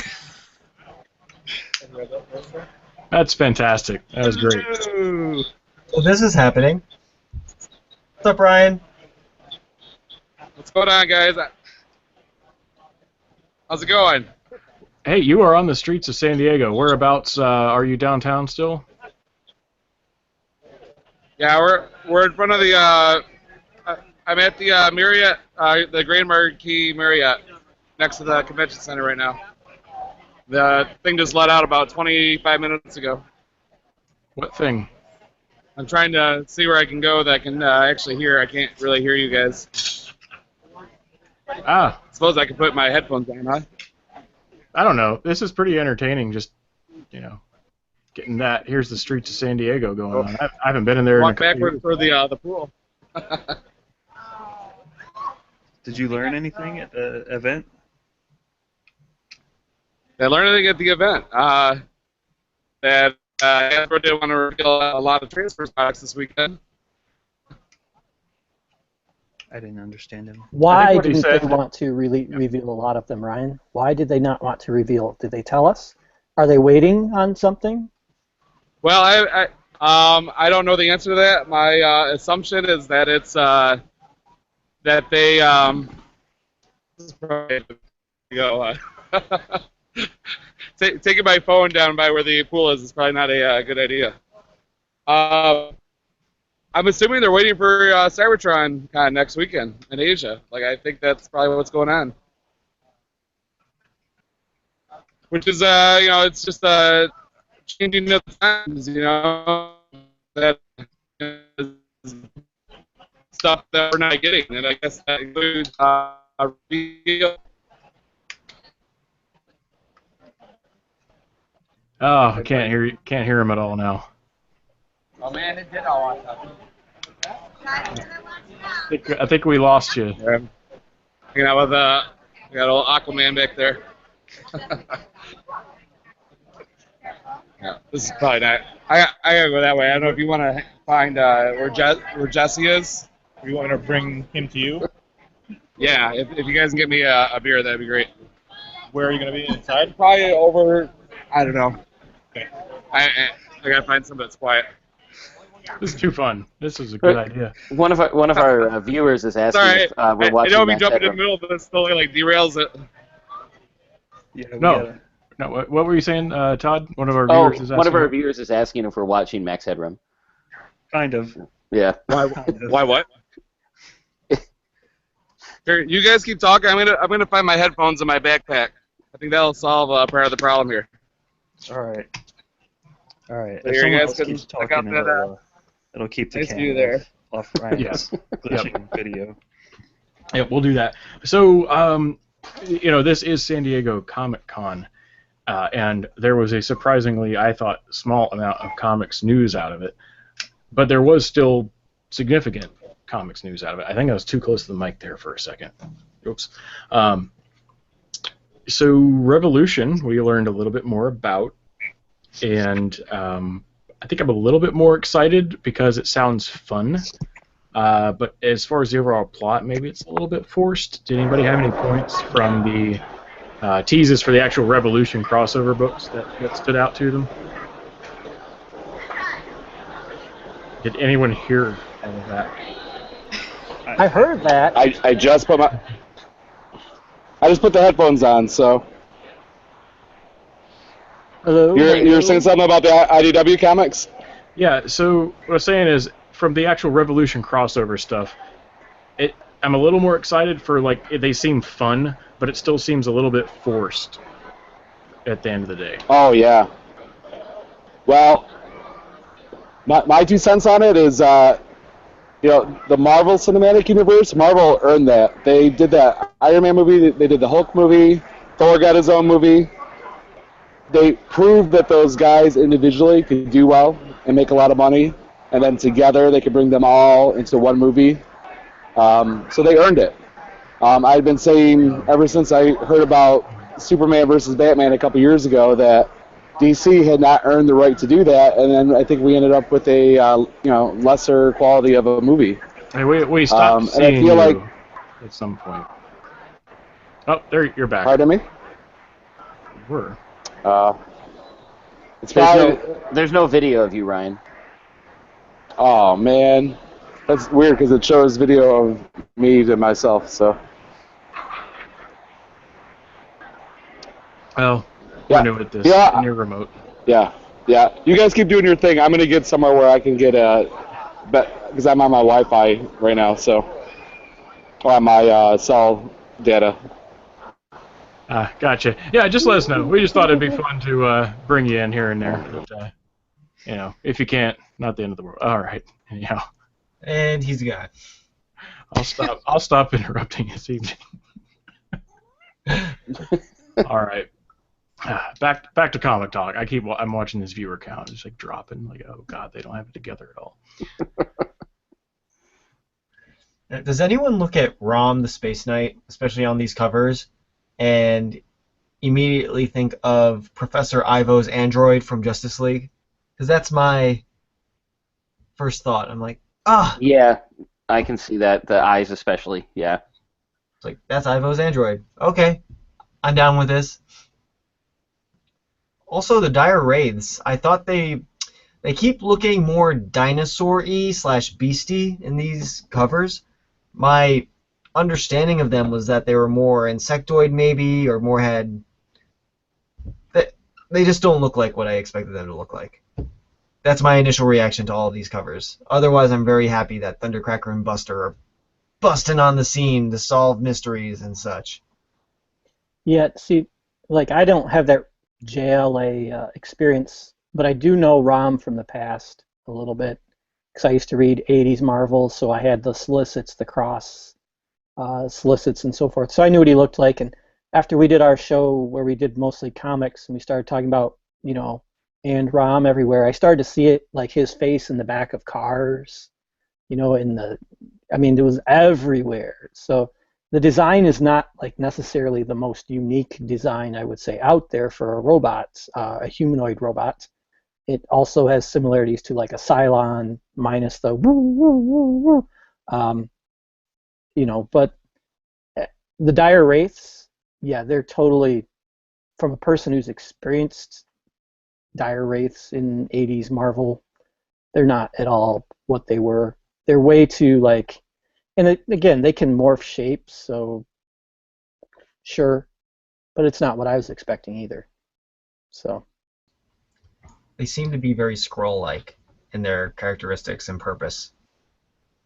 well, yeah, I think that was similar to what they were in Marvel's universe when they did this stuff. They want to take over and have power. They were more mystical. I don't know much about these guys right now, but they had mystical powers and acid tongues that they would shoot out. It was pretty cool. And they were very slug-like with if you can picture Man-Thing. You guys can all Google, Marvel Dire Wraiths or whatever and probably get an image of it. And if I can find one, I'll try the share thing here in a minute. But yeah, that was my reaction too when I saw the Dire Wraiths. But it is definitely forced. But I'm looking forward to getting Mask out of this when that starts up after Revolution's over. And there's some new Transformers comics directions going after it's over too, so that might lead us to something good. I hate to ignore a great segue like that. I really do. But I did want to bring up, I think it is really cool that with the More Than Meets the Eye comic that is More Than Meets the Eye Revolution, we have the return for the first time since Last Stand of the Wreckers of a comic that is written by both Nick Roach and James Roberts. Yeah, that's pretty awesome. Who's doing the art on that one? That would be Milne is It on is that Milne? one. Okay, Mhm. cool.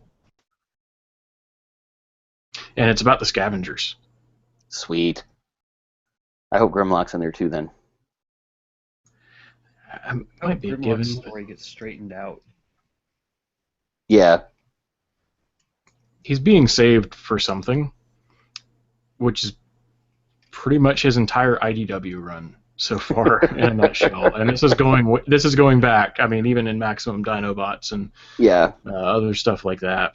Of course, remember he was going to be big in Last Stand of the Wreckers, and they decided not to. They said, well, he's too big now for that book for the characters that we have, which is okay. It turned out completely okay. Yeah, that's Grimlock in a nutshell. So the only thing I was thinking with that is, remember in Transformers 50 where they showed the World Sweeper like came down on the White House, and the only book we've seen a World Sweeper really was More Than Meets the Eye issue 7, which was a Scavengers issue. So I was thinking that might be something to that.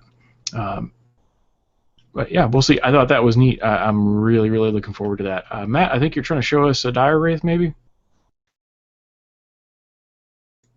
Oh. Yeah, I was. I'll stop the screen share now. Whoa. It's like old Windows 95 when you drag the window around. Yeah. So anyway, yeah, that was a Dire Wraith thing. You're still sharing your screen there, Matt. All right, I'll get rid of that. There you go. Better? Yep. It's the first time I ever did it, so I had to figure out how to work it. But that was what. Did you guys see the Dire Wraith thing? Very quickly. No, we saw our chat back and forth between us. That's been going on the whole show. All right. So were the Dire Wraiths like a totally different comic series? Like all these things that they're trying to mash together, like other than Mask and of course, G.I. Joe Transformers, the other stuff I'm still like very lost on. No, the Dire Wraiths are the bad guys in Rom the Space Knight. And then the other little guys are Micronauts. So I'm assuming that one cover that has Rom and what looks like Psykill, those are actually Micronauts? Yeah, I think so. The Micronauts book's actually been pretty cool. And there's a lot of Micronauts that fits in, I think, well with some of the stuff in Transformers thematically that we've seen, like with the Titan Masters and some of the teases with the organic stuff. But it's been a few, fun few issues to read. What they have so far. Nothing that, I'm like, whoa, cool. But it seems a pretty natural fit. Rom seems a little forced. G.I. Joe is still a thing that bugs me. And reading the solicits, is G.I. Joe all over the place, and that's the forced part, man. I don't know. Anyway, but after Revolution, which Matt had already brought up. Some interesting stuff coming down the pipe. How far have we come since 2012 if there's now going to be a whole book series called Optimus Prime? Yeah, I mean, we have Windblade, but those were short runs. It's, we're used to it in the big comic companies. Superman gets his own book, Batman gets his own book, but we haven't had a Transformer get their own ongoing. So that's very interesting to see. I hope Optimus Prime is interesting, because basing a book around Optimus Prime, he's sometimes a very vanilla kind of character, and a book that is titled after him is going to be interesting by virtue of the supporting cast. So I just hope they do it well. Yeah. Well, I mean, every Transformers book previously could have probably been called Optimus Prime and the Autobots, or Optimus Prime and the Transformers. I mean, he was center dude for such a long time till he died, and then got resurrected and died. But I mean, so you're right, Ari. The supporting cast is really what is going to drive this, and like if they can get past this whole like Prime and the Autobots are the enemy of Earth, and start moving along with that, and for me, I'd like to get it to be like. He's more of a defender of Earth. Earth is now into the universal community, and he and the Autobots are actually respected as defenders. And we start to get back into more of his history as characters come towards the planet to do whatever, get Or 13 or whatever they need as Revolution centers around that. Yeah, like shadow play and stuff. I mean, that stuff is awesome, and Prime was a center for that, and I'd like to see more of that. Or, I don't know. So that's kind of where I'm at with it. It's interesting, but what I found more interesting besides that was the Lost Light cover. And you must find that interesting, Todd, because your guy on that is no longer red, yellow, and orange. Yeah, he's purple, black, and teal. So yeah, I haven't read the solicits for that, so I don't really know what's going on. So I'm kind of trying to keep myself. They're not out. Oh, they're not. Okay, all right.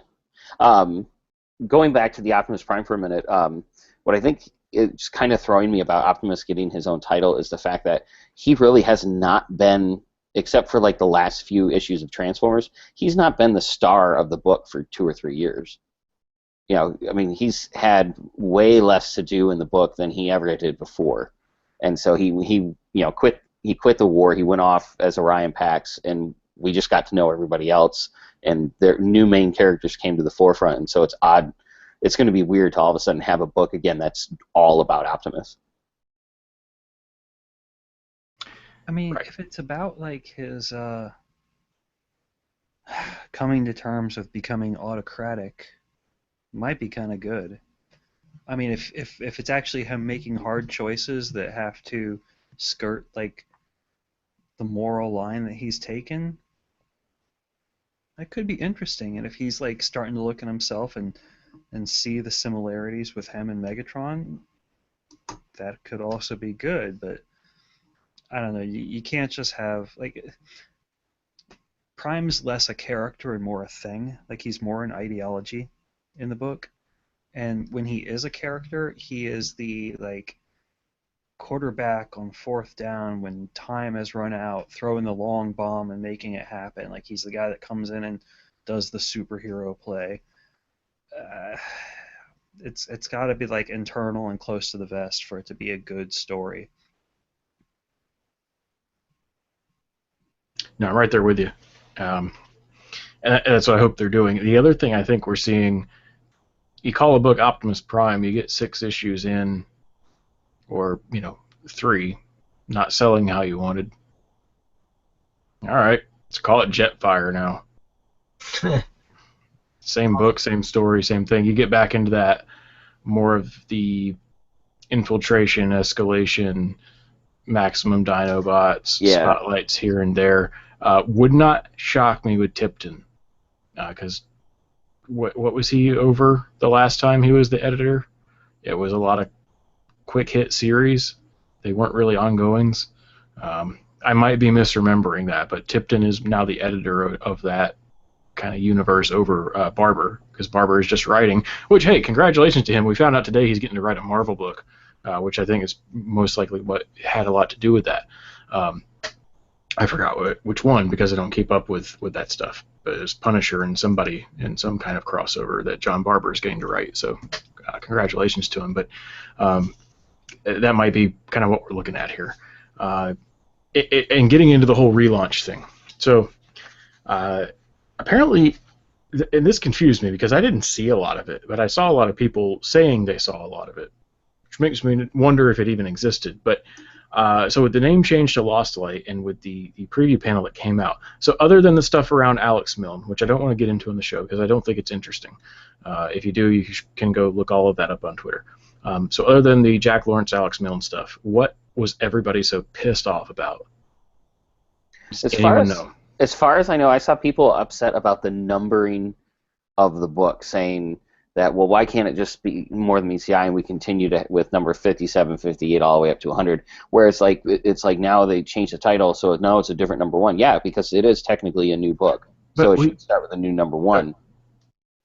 But we've known that. We've known that. It's like the other day, like places were saying things were just stuff going on everywhere, and I didn't see it.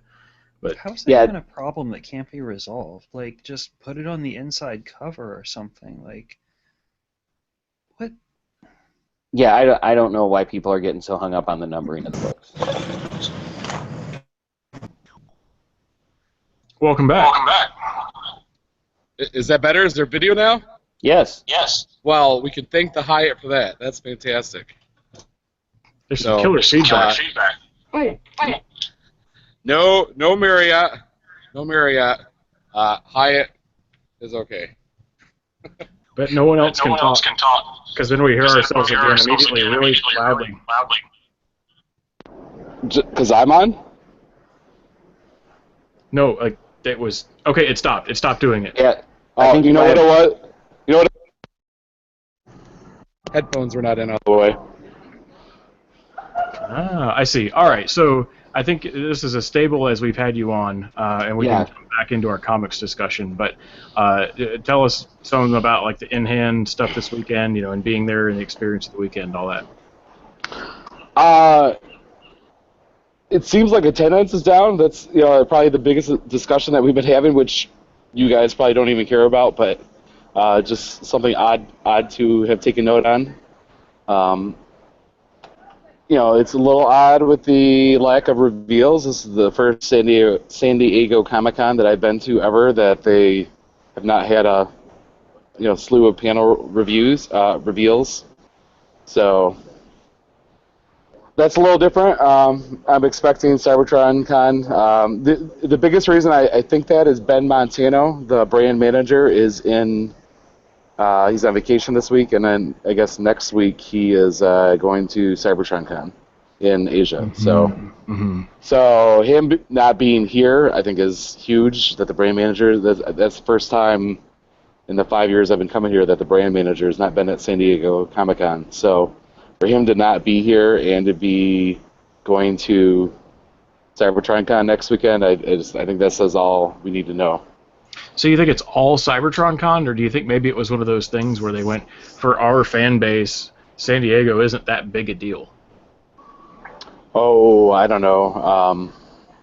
Like the year Metroplex came out, just to look at it simply from a marketing perspective, the year Metroplex came out and everyone is carrying these ginormous Metroplex boxes around the show.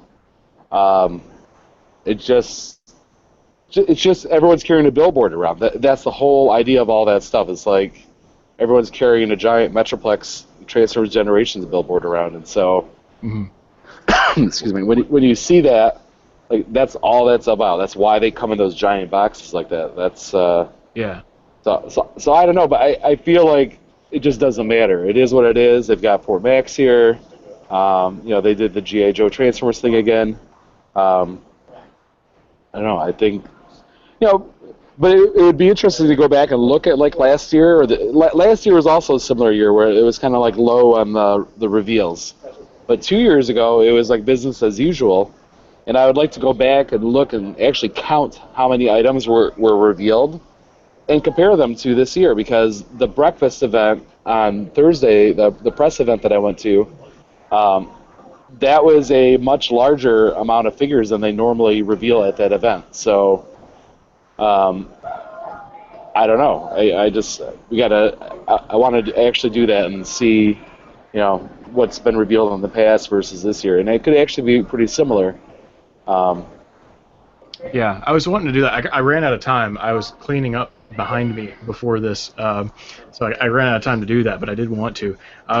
Going back to the exclusives, what did you perceive as the demand for the general people at the show for the Transformers exclusives? Are these going to be like, get on Hasbro Toy Shop and get it because it's gone, because you could kind of get a pulse of that at the show, or are these like, okay, they're there?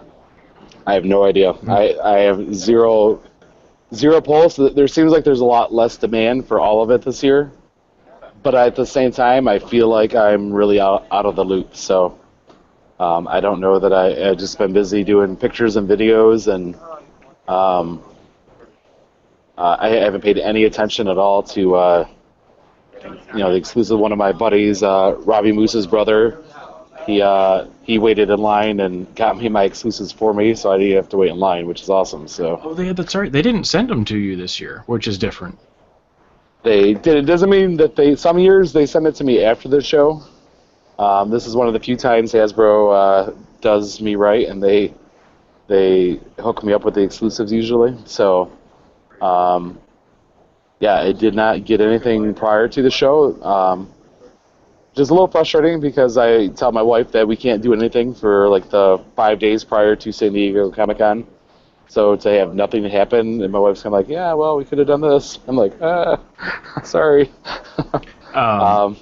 So were you in the comics panel? Because we were kind of talking about comics with Yes. you guys again. All right. So that did you guys pick up on that? That was really frustrating. They play in the cartoon panel and the comics panel at the exact same time. I saw that. Yeah. So fortunately, my friend Ben, who's been on the podcast in the past, he went to the cartoon panel and covered that for us. But I haven't had a chance to get the video, the exclusive clip that they showed in the panel for that yet. So was it the RID clip? Yeah, I think we linked to another source, which kind of sucks, but it's just it is what it is. But it's just tough, when they play in the two different panels at the same time, So right. I felt like Revolution was probably more important for me to go to because I feel like that's the future of the brand. Yeah, especially because of the movies. So in the comics panel, because different sources have said different things, what was said about Unicron, if anything? I don't. Hey Jesse, did they talk about? I'm here with Jesse Wittenrock, the writer of the comics for the club. He's also here, and he's been hanging with our crew. We're having a good time. Did they say anything about Unicron? I guess there's online discussion about Unicron and Revolution. Not in Revolution. It was so I saw one. I think it was Newsarama's write-up, and a couple other places I think that said that John Barber said something about. There was some sort of cloud in the. Yeah, no. Picture Fantastic Four Galactus. Yeah. They reference some destructive cloud destroying the Micronauts universe. Right, which is a thing in that book. Yeah. Okay. And I thought Unicron, and I was like, my whole thing of Unicron being a gigantic cloud, courtesy of Michael Bay and Marvel's The Original Fantastic Four. I'm like, that's going to have fruition, but it's no, that's that was it. So I mean, that's all speculation, is what they're I think that would be cool to tie Unicron into it, like he destroyed somebody's universe. That would be kind of cool. But well, I thought that's what they were going with. Like I opened up to page 1 of Micronauts, and I was like, what did you say? We didn't stay for the questions. Yeah. So we left when the Q&A started. So maybe something transpired during that. But and we come, and it's gone. Oh no. It's gone. Yep. All right. Sorry that turned into like me and Ryan talking, but with his connection, it just ended up easier that way. Y'all have anything else on comics? No, I'm looking forward to the end of Dying of the Light and the new beginning with Lost Light there. Gotcha. So let's talk about this Combiner Wars animated series. I don't have nice things to say. So, does someone here besides me have nice things to say about that Combiner Wars preview? I will say it is better than those like motion comics that we've been seeing over the last couple of weeks. But it's still, I don't know how I feel about it. Oh yeah, I did that on purpose. Yeah, no, that's intentional. I was really uncomfortable with Ben Blade's portrayal in that preview. Yeah, she didn't seem right. Like she's been a reasoned, thoughtful character, and they've done a good job evolving her into something worth reading about. And then she just seemed kind of savage and stupid in that preview. I would agree. I found the casting choice interesting. I would expect someone older, more experienced, maybe. The other thing is, like, in context, in the Combiner Wars comics, are we going right now? The Combiners were a problem, but, like, one lone Minosaur rampaging around can't be that big of a problem if two little tiny flying planes are effectively fighting him to a standstill. Like, how bad can these Combiners be? They don't seem like a threat worthy of a titled series. Like, you know what I mean? Like, Yeah. if it started with Menasor like wrecking a city like Godzilla, but there he is, just like in some back alley. I don't know. I don't know. Maybe the trailer didn't do it justice, and maybe it's actually going to be better than the trailer was, which usually doesn't happen. But Here's my biggest thing about it is I think it looks cool. I think it's probably exactly in cartoon form what I would have expected. It's just all of this hype, all of this. They announced the partnership last San Diego Comic-Con, so to just now be seeing something and it's a 45-minute episode, like the amount of hype that's going into it, you'd think there's a whole TV show, like 26 episodes coming out. yeah, or a 2-hour movie or something. But Even that, like unless it's like extremely high quality, like hand drawn, like amazing, something along the lines of like G.I. Joe Resolute, like yeah, and 2 hours with Peter Cullen and Frank Welker and the Steve Bloom for Starscream, like, but I don't know. And I mean, no offense to the actors that they have, but it's just. Especially given one of them is one of our fellow podcasters, John 3.0. Yes. He unfortunately was not able to make the. He was unfortunately unable to make the panel, but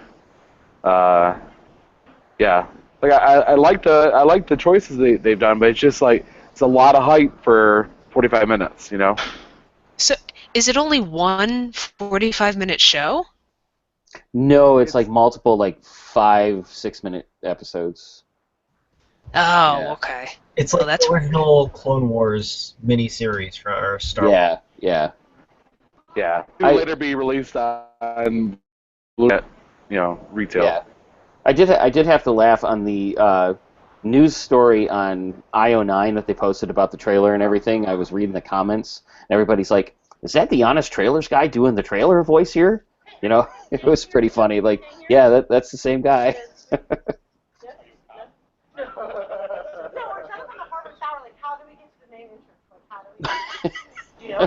And you guys, I don't know. I don't know how to mute this, so. Don't worry. I am playing with your levels and. Should we get both? Anyways, Yeah. I don't know which one's which. I'm enjoying listening to this background thing right now. Well, Scott, I'm enjoying you play with my levels. That's fantastic. That's. Thanks, man. Some people got to pay for that. Sorry. Right. And now I lost Google Hangouts, so now I'm just looking at my home screen on my phone, and I look like I feel like I'm an idiot looking around here now. Yeah, so. we've got your audio, but your video went away. But you know what? We're actually getting close to the end of the show here. So if you wanted to jet and keep having fun. Yeah, I want to have fun. So there's no video? I don't know. Let's see. No, we're just seeing a picture of Swerve. Yeah. Oh, and he's gone. You see the link from Wonderfest with the Cheetor pictures? That's glorious. Let's see. Let me pull that back up again so I can put it out there for other folks to look at. Where'd it go? This looks real cool. Yeah, here we go. Let me do the screen share so that our audience can see the picture that you are referencing there. With Masterpiece Cheetor and a share and present. And so yeah, here's the. Does he look awesome? He looks fucking awesome. He's it's showing right now. Yeah. You can click. Oh, on it's a nice tiny screenshot. Do the second. How do I zoom in? Scotty. Do the second one. Okay, one sec here. There we go. Nice. Dun, dun, dun, dun. He looks awesome. Yeah. Look at that That's sassy cat. Really. That's just the black and white one, right? The hard copy? Yeah. No, it's Yeah. color. Well, what we're looking at right now is just the prototype one. But How do we see the colored one? there it is. Can you? Is there a way to zoom this in? Maybe I should tilt my screen. Wow. Oh. That's cool. This is my first time seeing that today. God, those Oh, but are you guys hearing all that? the cheetah heads are awesome. Yeah, the shading is really good. How it gets Yeah. lighter towards the lower half of the face. Yeah, and the detail inside the mouth. I mean, that's impressive. And the whiskers. Yeah. Oh yeah. That's cool. My understanding is that these aren't supposed to be like really huge, so like maybe like big deluxe size. So I mean. That's all right. Yeah, no, I like that because then they can kind of fit in with like the Legends Rhinox and Sure. The Legends Rat Trap. I'm perfectly good with that. I wish they had done him first. Like I think it's crazy. It seems like people are more excited about him than Optimus. I am. Which I is think weird. Cheetor's never had a good toy. Yeah. Never. Yeah. And Well, Transmetal 2 or the Transmetal 1 was pretty good. I just mean like The base Yeah. character. Yeah. Yeah. But and like the original Optimus toy still kind of holds up. I mean, they've reissued him twice or 3 times now, and all they do is kind of like change the heads and face sculpt. So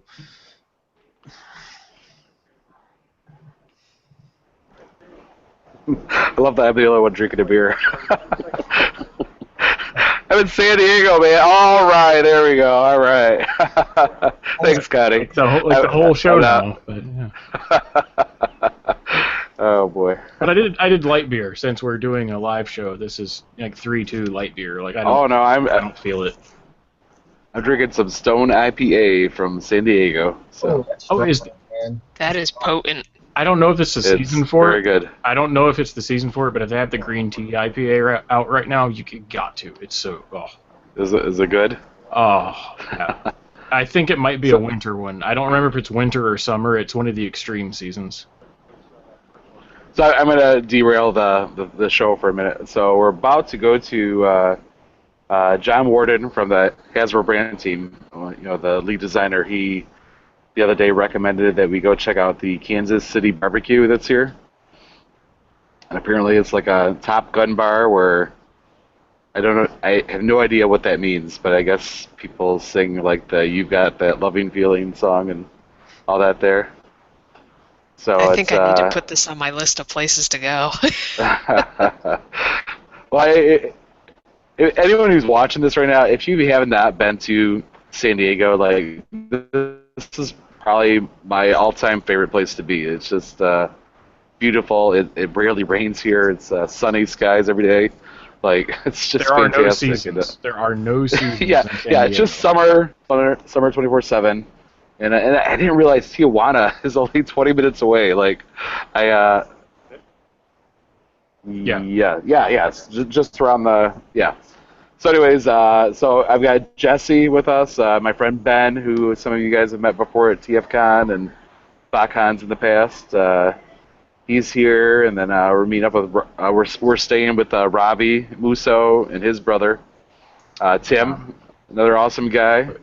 And then Kurt from the owner of TF Source, he's here. He flew in yesterday when hotel prices started dropping significantly, and and then on my Facebook page last night, you might have seen a very rare photo opportunity.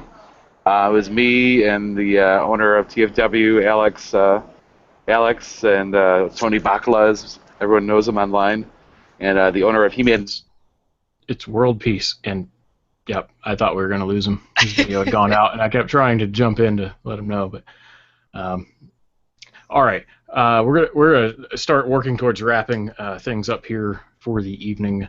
I do want to grab one more listener question off of Twitter. This is from our friend Ultra Marginal. Oh, and also Samsonator. What's up, man? I saw you were watching in the YouTube thing, so good to hear from you again. I emailed you about being on the show, Samsonator. Or PM'd you at some point. Right, Samsonator was on our auditions. He was on one of our audition shows. It was great to have him, great to hear from him again. So, so the listener question we had was from Ultra Marginal on Twitter. I think this is probably our last listener question for the evening, but thank you to everybody that sent those in using the hashtag or in the thread or wherever it was. He wants to know, because we were kind of on Cheetor, so this sort of worked out. He wants to know what we practically expect the next 5 Masterpiece characters to be. Next 5? Yeah. I'm not going to answer this because I know things, So I'm not going to answer this one, but y'all can. Scott, what a cannot tease you answer are, man. Scott, such a tease. That's all you get. That's all you get.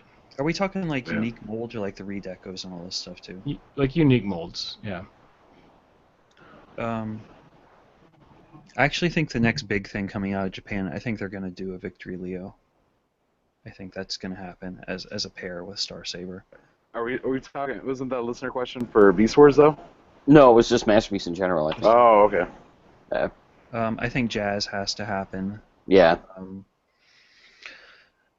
Thrust. Well, they already announced Thrust, right? Yeah. Yeah. I mean, Dirt. Oh, does that count? Like, is that like? It's kind of a redecos, or Yeah. I would say no. Something else. Pick something else. I think being Galvatron, we got to see a Galvatron here Yeah. at some point, or I another think Megatron. Do you think we see Galvatron or Megatron first? Galvatron. Yeah. Yeah. I would love to see them do Galvatron, Scourge, and Cyclonus. Like, just do them. The trio. Do them right. I still want Reflector. I don't know if it's realistic. I doubt it is. I feel like that'd be a relatively easy lift for them. I agree. I think Sunstreaker. Also an easy lift. Yeah, it would be about time to get him. Since they have the Lambo license. I think it's funny that that third-party Sunstreaker that came out 6 weeks ago is like $50 on TS Source this Yeah, weekend. special weekend sale, right? Well, there's two of them, right? There were two MP. Right, Yeah, the bad third cube party. one's been out for a while, though. We're going? Yeah. All right, guys, I'm going to head out. I'm tossing in All right. some Trailbreaker. Yeah, I can see that. Cool. Thanks. All right. All right. Thanks for joining us. All right, you guys have a good one. All right, Me man. too. All right, see ya. Thanks for watching, everyone. And I think we'll get one more Beast Wars, and it's got to be Megatron. Beast Wars Megatron. I think that should be the next Beast Wars masterpiece. But 100%. That would be awesome. I would love to see a Masterpiece Dinobot. yeah,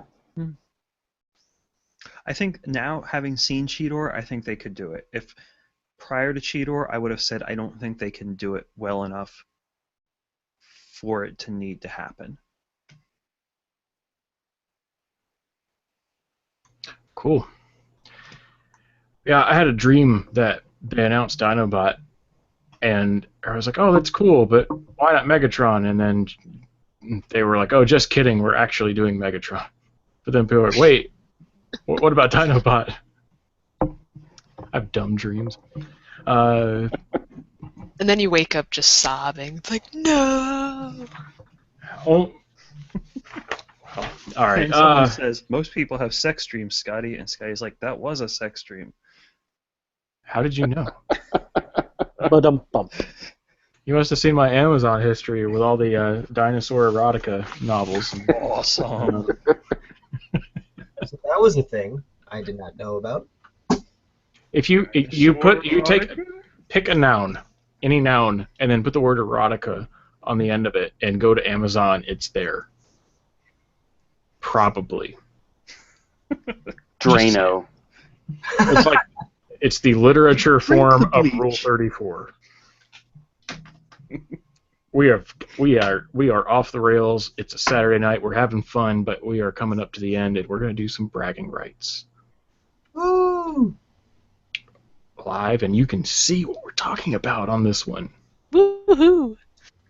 So, of course, I know a lot of people said in advance they didn't really have anything, so we're just going to skip you guys. Unless you came up with something. Well, as you can see, my cat is right here. But that's really all I got. So He's going to fall. I got Sentinel Prime, and he is solidly mediocre. And that's all I have to say about him. that's almost the exact thought I had when I held my Are friends. we having a Sentinel Prime party? Yeah. Yeah. If there weren't figures I want more, I'd join that party. But I know. I'm so sad. I'm left out. Oh. Yeah, he's he has articulation, like enough, but could use a couple other points. But then a lot of the molded detail in him is sort of kind of a letdown because a lot of it's like guns or cannons that you wish you could like swivel, tidal wave style, but they don't. And his Titan Master's a little loose. He's a really good candidate for getting repro labels, isn't he? Yeah, he totally is because he's all just like orange. Yeah. I guess that might be another thing, that he's so obviously made of plastic, which is kind of a duh thing to say, but on the other hand, when you hold him in hand, you're like, oh wow, you are just a hunk of plastic. So This is a very orange wave between him and Wheelie and Stripes. yeah. I did like how you said that, Ari, though. It's like, well, I got Sentinel Prime. He has articulation. He's Like, got- yay. He turns into a space train. Space train. And I have to say space train because it's completely unconvincing as any other kind of train other than imaginary sci-fi space train. Yeah, it actually looks more like a boat. But That's his other mode. I think we're gonna need a space train. Well, that's impossible. All right. Next, let's move on from this. All right. So I'm gonna go ahead and do and get mine out of the way because I know Matt and Mike have some things for us. So I said I was gonna bring the bling, which would make you think maybe it was a lucky draw. It's not. Sorry, I smacked my own keyboard. They kind of look like them though, but they're not. So I got these two, which I don't think I'd brought up here. Holding it in front of the microphone won't help, but this will. So this is Jazz from the Golden Lagoon. I know that guy. that's pretty. I forgot it existed though. Yeah, being all jazzy. I have not transformed it. I might. I might not. to? Yeah, absolutely free to. But I have a Lucky Draw Super Link Rodimus in this color, and I absolutely transformed it once. Because it's a transformer. I mean, but to go along with that, I got a great deal on these on eBay on an open auction. I guess people were sleeping, and as I said, with like Black Hot Rod Buyer's Market, Silver Streak here too. They're bright. They are bright, but they are nice looking. All that We should chrome. do more of those. Yeah, those Yeah. are pretty cool. He looks really clean from my grainy video feed. They are. I mean, I wiped them down a little bit before this, and I've kind of. This is probably the most I've actually had my fingers on them is to do this. So An MP version of that would be awesome. yeah, you know what I really want as an MP? This is, I guess, I don't know. I talked about this in the last episode. He's just on the desk. I want this as an MP. I think that'd be pretty. Like this deco, that'd be fun. Yeah. But, I remember when the Golden Jazz came out. I was working at Walmart, and one of the guys there had bought one. I think he had imported it at the time, and was just freaking out that he paid so much for a Transformers figure. We're all Walmart salaries at the time, and he got it and was like so excited about it. And came back the next day and he's like, "What did I do? I shouldn't have bought that." Like, I don't even know what those go for anymore. These were $55 a piece, open auction on eBay. Way cheaper than they were at the time. Yeah. I'm telling you, and I might be ruining this for myself, but I'm pretty close to most of the things I want. So, but Buyer's Market on Reissue, Encore, eHobby, whatever it might be. If you find an open auction, watch it. Buy it nows suck. They have for a while. They probably will be forever because people just put like MP11 SW is getting reissued and they're still buy it nows for $450. Like, yeah, no, sorry, it's over. The time is over. Now a lot of other places randomly now have stock magically at $240. Oh, where was all that? That made the price go up in the first place. Oh God. Anyway, scruples. Jeez. All right. That's what I had. So somebody take it away. Well, are we still doing this limited to 2 thing? No? Okay. So Matt was cool enough to send me this team for no apparently good reason. Thank you, Mr. Tiger Track. I would have brought all 3, but I got a pile of toys around me. It's kind of embarrassing. And Is that those weird-ass Transformers Go combiners?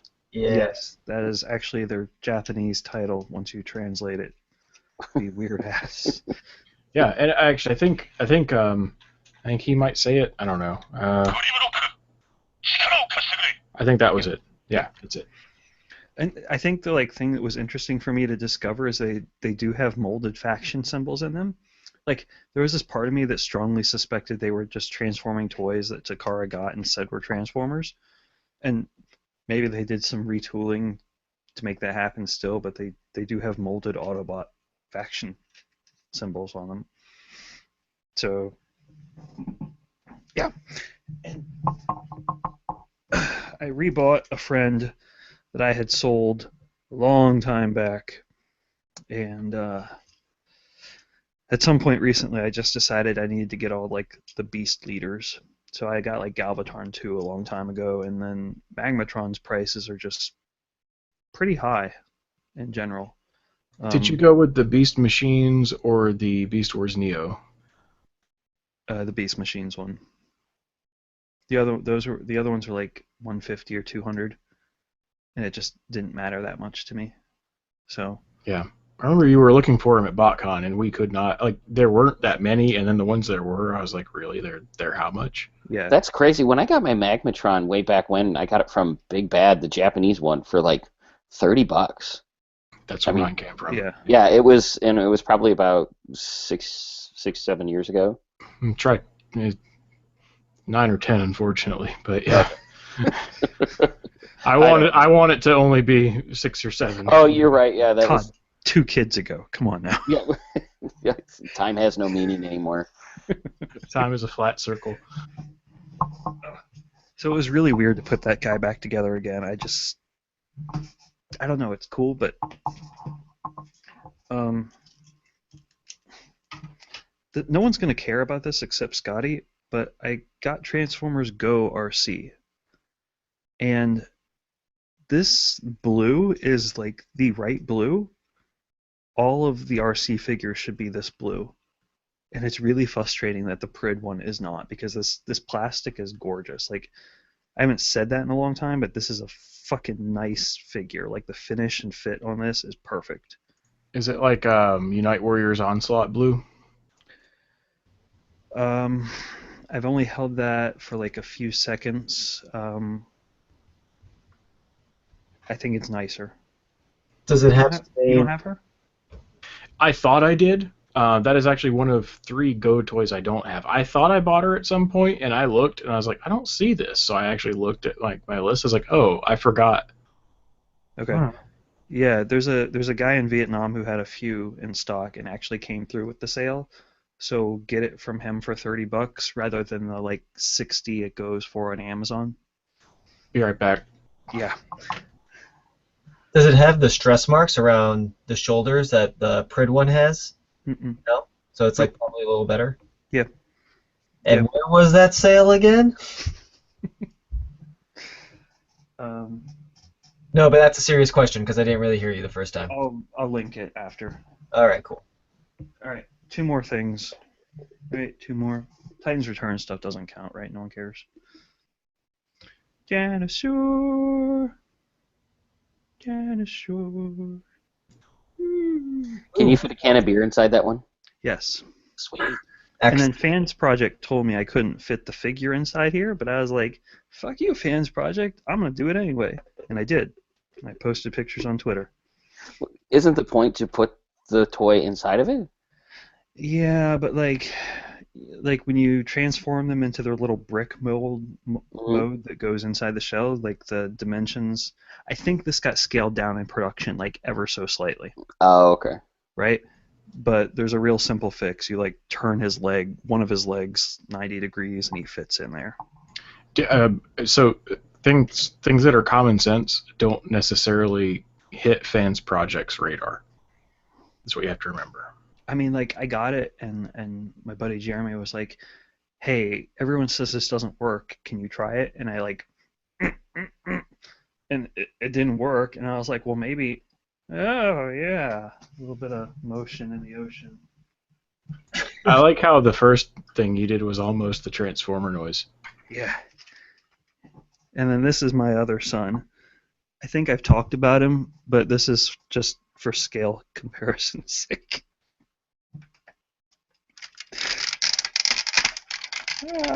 That thing's huge. Yeah. It's more ratchet noises. Yay. Yeah, here you go, Blurs. This is real ratcheting. Oh, God. It sounds like popcorn. He drew blood once. I believe that. Did it dry up on wherever it happened? Because that'd make it really cool. No, it was such a clean cut. There was no blood on the blade. Oh, God. I'm not even kidding, man.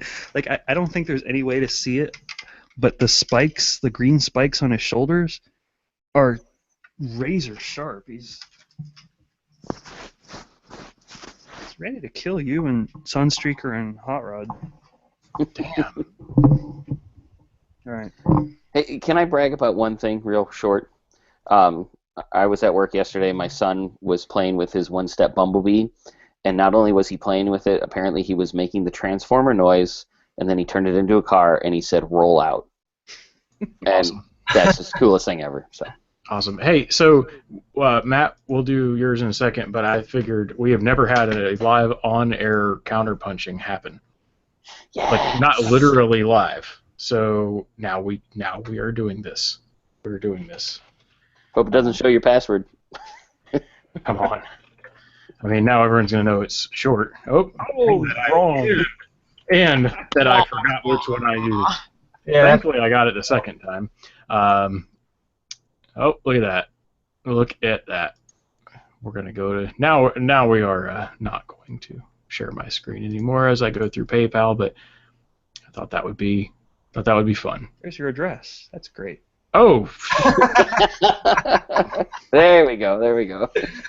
Well, if I die from anthrax, there's only 16 people watching, so... Send all your pennies and toys. No. Toys. Only the toys. Specifically Transformers. Only the toys.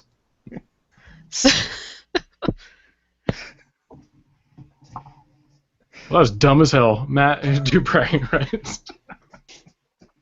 Yeah, I was going to, and then you guys have brought up cool moments with your son, so I've been going through my toys to pick stuff out to sell because it's that time.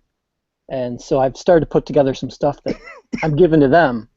And so I pulled out like a loose Pepsi Prime that I had, the reissue BotCon one, and Hasbro reissue Prime from way back when, and let them go to town, and they're having a blast with them. Nice. That's awesome. Yeah, it was a really good moment. They were shooting the rockets and transferring the trailer, and it was fun to talk to them about the transformation, and Prime's arm kept popping off, all kinds of cool stuff. Yeah. So, let's see. Dude, I was like hanging out with my kid the other day, and Go ahead. He had that one-step Bumblebee Todd was talking about, and like I had just bought Titans Return Galvatron, so I'm sitting there trying to mess with it while he's like, pushing the car at me and talking about B and all this stuff, and he changes it, and he looks at mine and he points at it like I'm supposed to change it. I'm like, this takes a minute, man. Like, it's not like yours. He's like, look. I'm like, no, I can't do it that fast. But so you got an on-card bludgeon? Yeah. It's one of my... I don't think I've ever shared it pretty recently. The card's not the best, but it's got the little rip in the tab on the top. But otherwise, it's a pretty nice version. That's pretty sweet. That's awesome. What store tag is on there? Let's see. Hard to read. Hills. It costs $5.97. Not anymore. Wow. My goodness. Oh yeah, mine as a kid came from Toy Liquidators, where I think Thunderwing was $5.97. So I can only imagine what Legend was. Wow. So I got a couple of guys that kind of relate to each other. One's official and one's not. So I don't know if you guys have Loud Pedal. No, sir. Not yet. He is It's gorgeous. pretty amazing. Really cool Decepticon stand. And because, you know, you got to keep the Diaclone thing going, I Ocular Max Liger. My friend Chad, TF Predicating on the boards, he just got that, and he says it's just fantastic. It is. I have this, and I have the Invisible for the regular Mirage. This is a lot better. A lot better. So if you were ever wondering which third-party MP Mirage to get, I would go with the Sphinx as opposed to Invisible, but I think most people would probably tell you that. But it's really cool. It's got a nice transformation. The head mold is different than the original one, so it looks like the actual G1 head mold for the toy. So, yeah. I don't know if you guys can see his little vents and mouth and wings.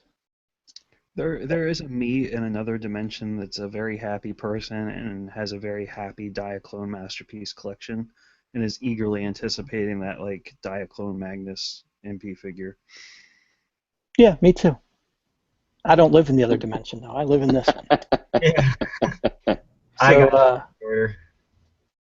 we were talking about earlier how Leo Kaiser kind of not meets our expectations, but you guys can buy this, but I'd be careful. They smell. Like this one's got a really ratty smell to it. Really? Like I was opening it around my son's this morning. I'm like, God, what happened? You guys need a shower or something? And then I was like, still messing with the toy, and I'm like, it's the frickin' toy. I thought you were actually giving it a kiss. I didn't realize you were sniffing it. It's gross. I actually thought that too. Matt, did you get it from an eBay seller? No, I got it from Big Bad. Huh. It's because I bought one of those figures from that line off an eBay seller, and when I initially got the package, like the box, out of the plastic wrap they had on it, it stunk too. So I was wondering if like it was the seller or maybe it's just something from the factory. I don't know. All the other ones I've opened haven't had this issue. Did it kind of smell like garbage? It smells a little funky. I don't know if it's garbage so much as it feels like BO or something like that. You know, so when Legends Whirl came out, Byrne put up a thread on the boards that like it stinks, literally stinks, and I was like, I remember that, yeah. Yeah. So I got one on Amazon 4 months ago, something around that time, and I opened it and it smelled really bad.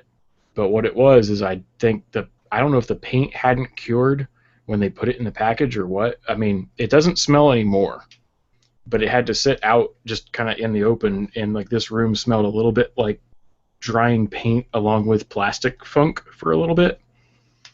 I don't know if that matches that description at all, but that's definitely happened on official figures too.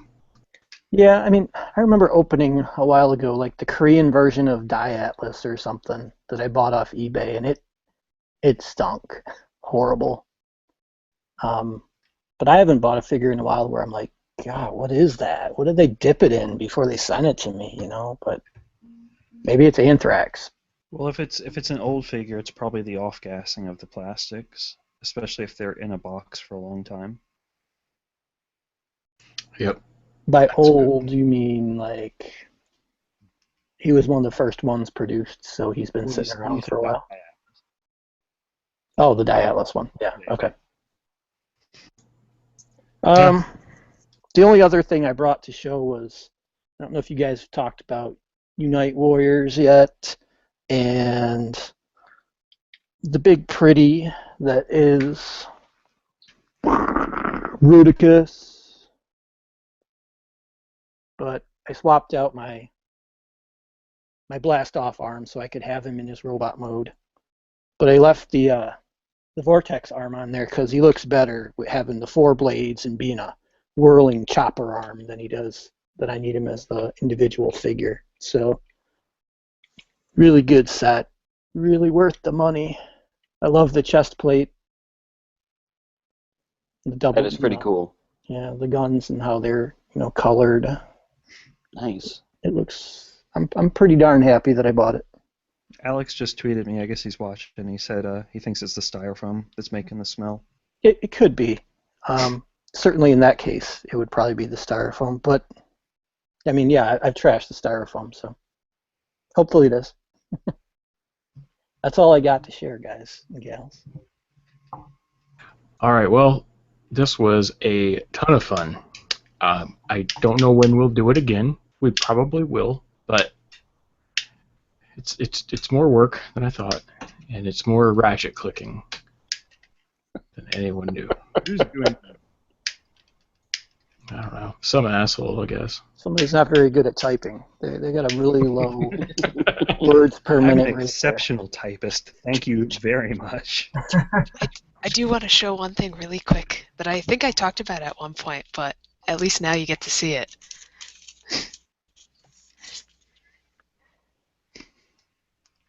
Yes.